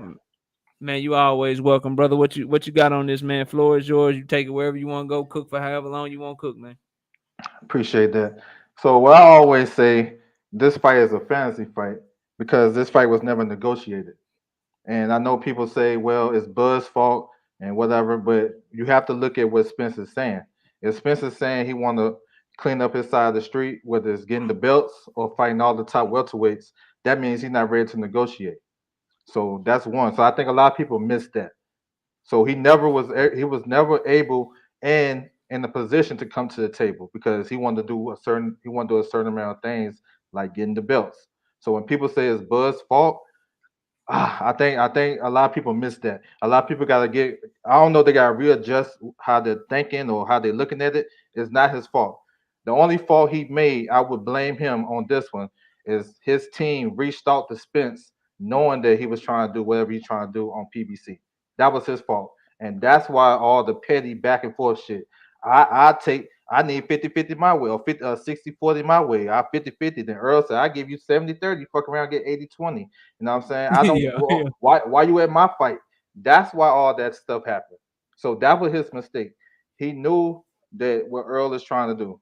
Now, to his credit as a boxing fan, I commend that. But we got a lot of sensitivity in the boxing game. A lot of people mad about this and that. You can't say nothing about the favorite fighter. I got it. But I think that was shit weak. That was that shit weak. Talk your shit. Talk your shit, bud. I don't care. Go ahead, though, L-Dub. That was the mistake he made, is by having his team reach out. All right, so really you can't blame Bud. You know what I'm saying? And you really can't blame Spence because he giving us a game plan and blueprint. That shit got derailed some because of the accident, the eye injury, and I hope to see him back. I want to see him fight 3 times next year. All right, got that out the way. Now, so that wipes out 60-40, 50-50. That was just talk. That's me and you talking right now. We can say, hey, L-Dub, I give you 60-40, come on my channel and we can debate. And I say, nah, give me 50-50. So that's the same shit. So man, I ain't debating you, bro. I'm just saying, that's just the same thing as them guys talking that. Now the IBF 65-35. Listen, man. Y'all know which one. I just want to ask the chat and whoever, and you too, Knockout. Which one is more? Which one is more real? Bud on Twitter saying I want to be the IBF mandatory, maybe the mandatory, or him sending a for 65-35, or him sending a representative to the WBC convention telling them I want to be the WBC mandatory, where it's 50-50. You got the precedent with Kovalev and Stevenson. When that first bid was 50-50. Which one is better? Oh, the WBC. Easy. Nobody talks about that one though. Nobody talks about that. They talking about 65. Where did you hear that it'd be 50-50 though? Between if they go to purse bid or whatever you were saying. It's precedence that when Kovalev and Stevenson had their belts, Kovalev had the WO, Stevenson had the WBC. WBC made Kovalev mandatory. It was a 50-50 purse split, but Kovalev was on HBO and Stevenson was on Showtime. He was like, hell no. Kovalev said, hell no, I'm not going to go to the purse bid. So he got out the deal. It was going to be a 50-50 split. Same thing with Gary Russell Jr. and Leo Santa Cruz. When they ordered that fight, same thing, 50-50, because they was both champions. So, you know what I'm saying? So we're going to, nobody talk about the but they do it on a case-by-case basis though, right? Yeah, they're supposed to be like what's best for the sport of boxing and shit like that. And those two previous unifications is what we needed. We haven't got Gary and Leo since then, and we probably won't never get that. And we didn't get Stevenson versus Kovalev when it was hot in 2014, 2015. So yeah. Let me catch this super chat. Let me catch the super chat right quick, L-Dub. Then I'll let you keep cooking, bro. W_right side back in that super chat with the $10. Says salute for the great content. Wow, Juneteenth weekend. Facts. I'm already in Georgia too. Shout out to the LDBC.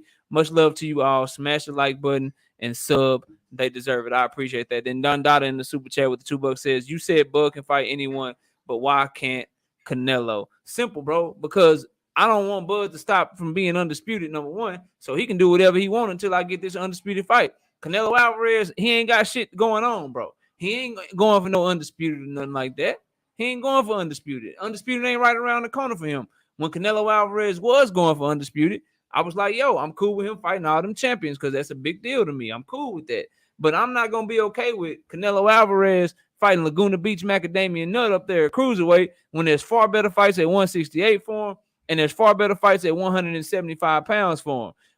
But for Terrence Bud Crawford, he just fought Sean Porter, and we are literally, bro, one fight away from undisputed. Whoever wins, I care because I'm a Spence fan. I'm from Dallas, Texas. But whoever wins between Spence and Ugas, the only logical step is Terrence Crawford or you ducking, bro. You don't really want smoke like that.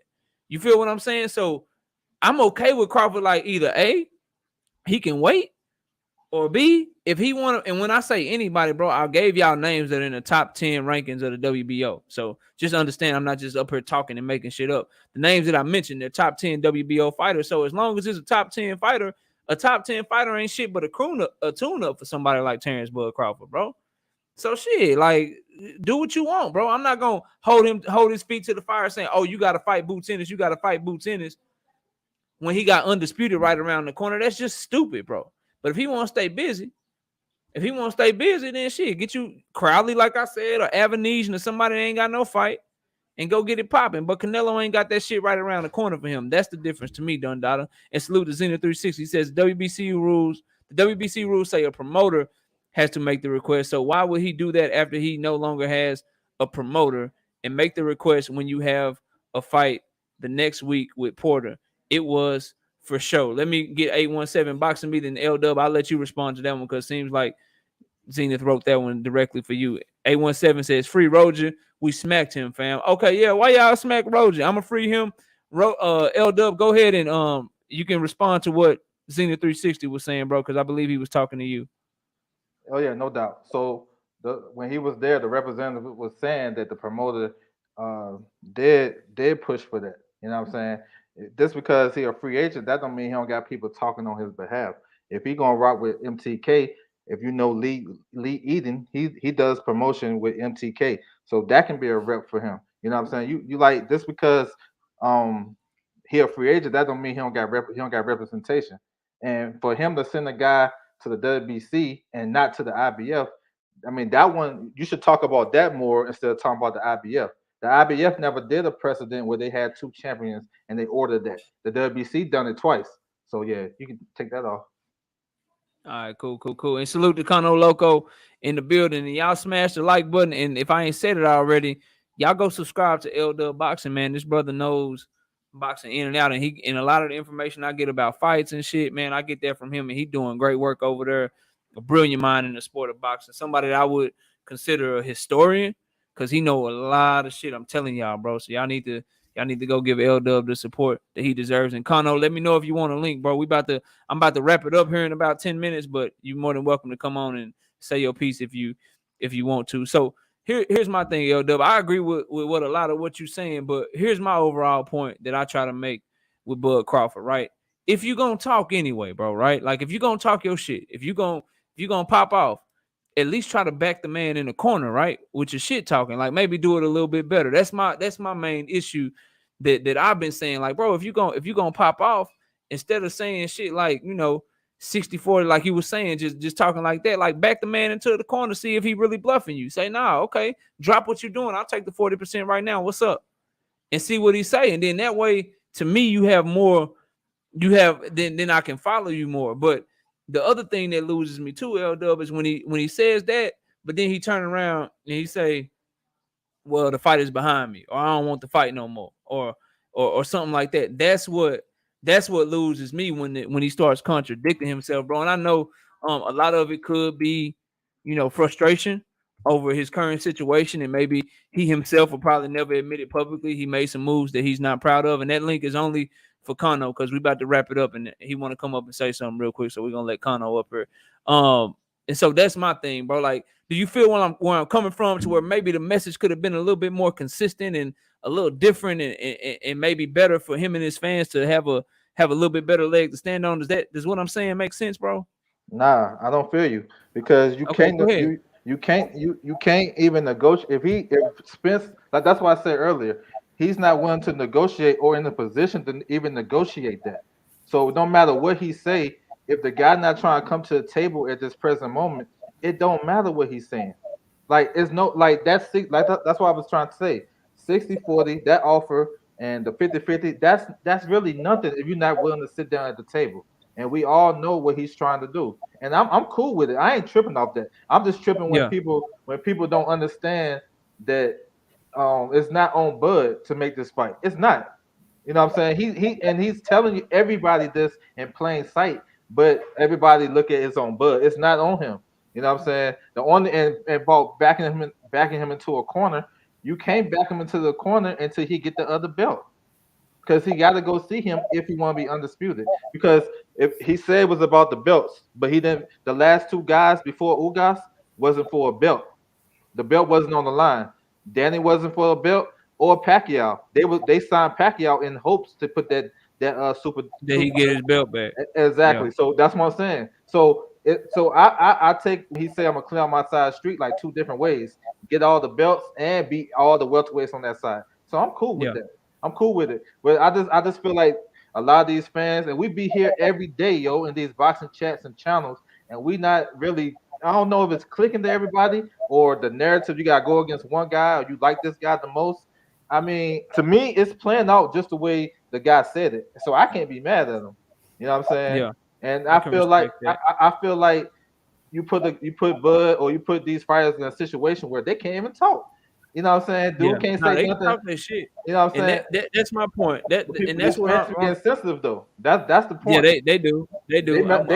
They are hindrance towards the fight when they start putting barriers. When people start see everybody talking about 60-40, 50-50. But the two numbers that I want to hear and nobody talked about is 1 versus number 2. No matter how you got Spence or Bud, those 1 versus number 2. This fight shouldn't be that hard to make. This fight should be that hard to make. Nobody talk about that. Especially now. Now he got now since he ain't got Bob Arum no more. It should be easy to make, bro. Now Bud gotta go fight Boots. I've been calling for that fight on my channel for like 18 months.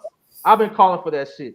But see, I don't know. See, when people say Bud fans, I didn't know which Bud fans they are. Y'all might have to come see me and then get to where I'm at, so y'all can debate real. You know what I'm saying, on some real type shit. Because I've been calling for Bud. I've been calling for Bud and Boots. Now, will Boots make that fight? It's not up to him. You know what I'm saying? It's not up to Boots because Boots got a promoter. He got a guy that want to steer him in a different direction. The guy that's working with him used to work with Bud. You think, you know what I'm saying? W right side. That's all I mess with, bro. That's all L Dub do. That's why I'm telling you to go subscribe to his channel. I ain't just saying that shit. That's all he do is keep it real, bro. That's all I'm saying. All I'm saying though, I just feel like the fight going to happen, but I feel like we shouldn't, instead of like turn down one fight or the other, we should build that shit up. Build it up. You know what I'm saying? I agree. Say this guy he's this great. This guy's this great. Don't turn down his resume. Don't turn down this guy's resume because I want to give Spence credit if he beat Bud and vice versa. So at the end of the day, I feel like it's like a hindrance, yo. Like us fans, we can turn into something else. You know what I'm saying? We can push with like I hear people saying why Bud even came to the fight or why Spence came to the fight. I went to the Bud Porter fight. I was happy Spence was there when I seen him there.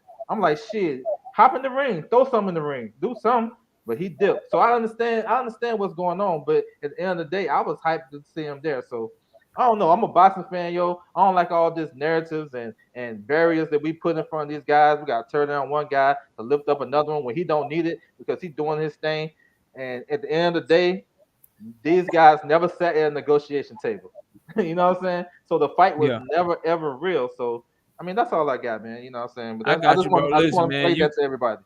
You cooking with fish grease, and my thing is this, and then Kono, I'll give it to you and salute to both. Both of these brothers got a show that they do together. Y'all be sure to drop y'all links, and then Kono, you let them know where to find y'all on y'all show together. Let me say this: I agree with most of what L Dub said. My main thing and my main point is if you're gonna talk shit anyway, I think you can talk shit a little bit better, bro. Like that's all I'm like. If you're gonna talk shit anyway, I think you can put his feet to the fire. But at the end of the day, L Dub right, and I said this multiple times, bro.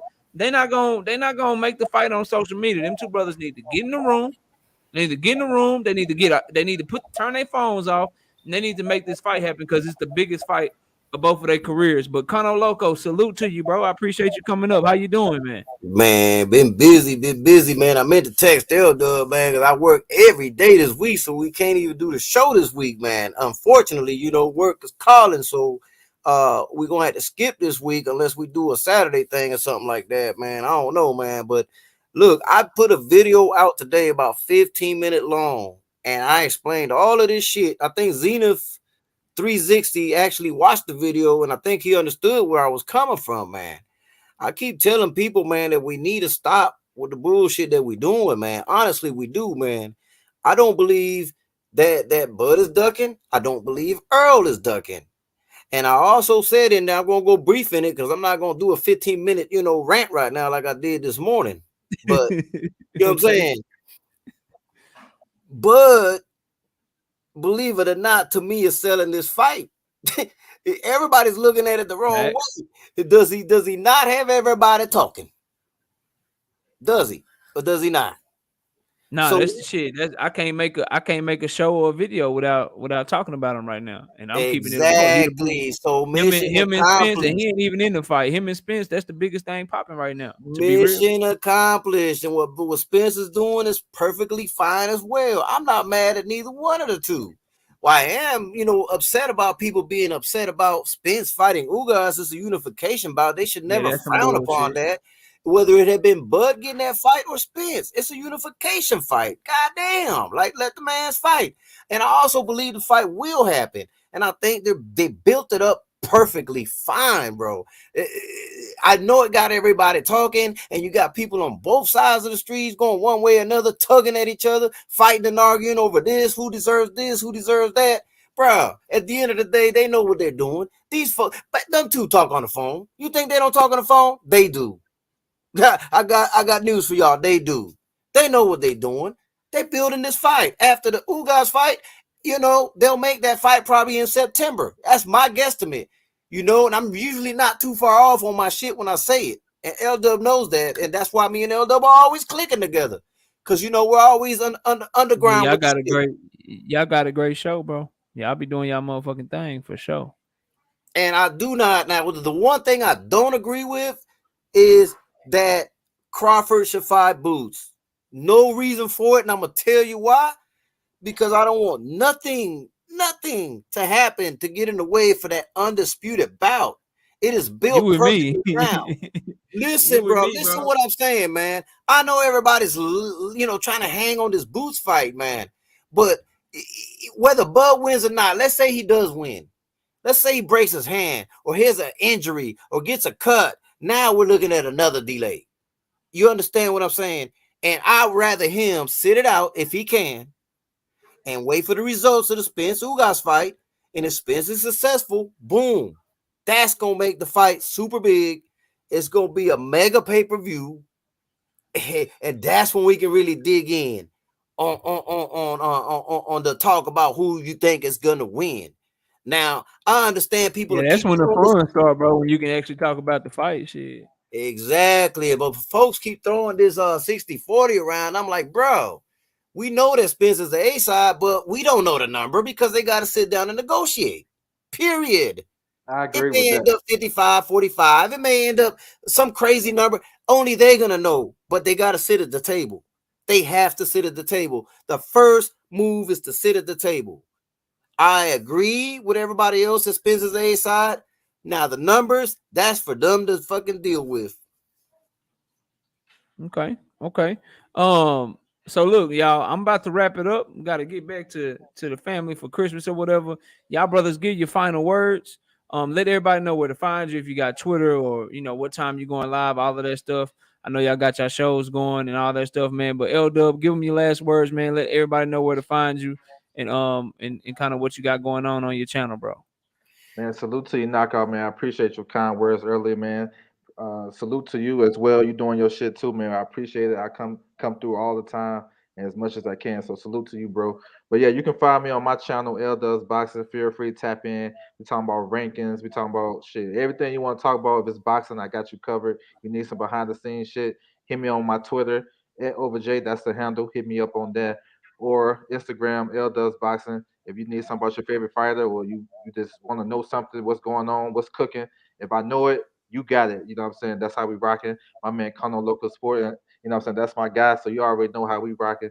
We'll do the show whenever we're available. You know what I'm saying? Whatever he want to do, we're going to do it. So that's how we rocking. And salute to everybody. Salute to you, bro. I appreciate you coming through as always, man. Kano, what you got for us, brother? Man, y'all already know what it is, man. Fully loaded boxing once a week. This week, unfortunately, like I said, man, I've been busy working, man, and I'm in the process of doing a transfer, man, and getting different hours and stuff like that. So right now it's gonna be a bumpy ride till we get fully loaded boxing back on track the way we need to. Hopefully next week we can actually do the show, or if we could do it on Saturday sometime, man, we might just go ahead and pop on Saturdays, man. I'm the Puerto Rican pit bull out in this bitch. You know what I'm saying? I'm the source for all Puerto Rican fighters, but I don't limit my channel to just Puerto Rican fighters. I cover all the boxing, but I am gonna be, I'm gonna be informative about these Puerto Rican fighters. That should be expected. You know what I'm saying? I mean, that's just what it is. But shit, everybody else ride for their people. Why you can't ride for yours? Ain't nothing wrong with that. Shit. But I mix it up though. I cover everything. You do. I major myself into Puerto Rican boxers and shit like that, man. And by the way, Boots Ennis is my favorite fighter at 147. So when I do speak about this Bud Spence situation, I am the most neutral motherfucker you can find on it, because I want Boots to get them both. Damn, for real, Boots probably won't meet Errol till like 154 or some shit. Hey man, listen. I don't know if him and Crawford ever fight, bro. You don't see nobody mentioning his name, huh? He a bad boy, shit. He a bad boy. That's why shit, Crawford, man, just chill, bro. Just chill. Get ready for the undisputed fight. That's what I want, bro. But look, man, I appreciate both of you brothers. And for those of y'all that don't know, they gave me a shot to come on their channel when I had like 100 subscribers, bro. So it's nothing but love here, man. And they know they boxing, bro. So I only like to surround myself with people that really know boxing, that really love the sport. And you can hear the passion in both these two brothers when they talk. So, man, I appreciate y'all. I'm going to have y'all hop off now, and then I'm going to get my final words, and then we're going to wrap up the show, man. Word. So, look, man, appreciate y'all coming through. Real quick announcement. I will not be live next Wednesday, okay? I ain't going live next Wednesday. We got I'm be doing Christmas stuff, man. So next Wednesday we won't have a show, but we will be back the Wednesday after that. And then y'all continue to check out the daily content. We'll still try to pop as much daily content as we can. But it might be hard to get videos up every single day while I'm running around with the family during the holidays. But I appreciate everybody that supported us so far this year. We've had a great first year here on the channel. We're gonna do it bigger and better next year. In case y'all don't see me again, before the new year, Merry Christmas to everyone. If you celebrate, if you don't celebrate it, Merry whatever you do celebrate. Happy New Year to everybody. And I appreciate all this boxing talk, man, all the dialogue, all the different opinions and all that stuff, man. It makes for great conversation. So thank y'all so much, man. Enjoy the rest of your night. If you ain't went Christmas shopping yet, bro. If you ain't went Christmas shopping yet, go Christmas shopping. And W right side, let me rent you up right quick. Before you dip on out, I got you. Not me. You always showing love to the channel. Let me get you right. Let me get you right on the way out the door, man. You know what I'm saying? Boom, there we go. And yeah, man, y'all enjoy your Christmas, bro. Enjoy whatever it is you celebrate. I ain't working again until next year, bro. I'm off to the new year, so I'm finna go chill with the fam. But y'all still see the videos come up. I'm still gonna try to drop a couple of prediction videos this week. We ain't got much going on, but I'm gonna do the Milnicki card. So y'all see the Vito Milnicki prediction video, and you'll see the Joey Spencer prediction video. But appreciate y'all, man. Everybody enjoy your night, enjoy your time with your family. We out of here, y'all. Peace out, man.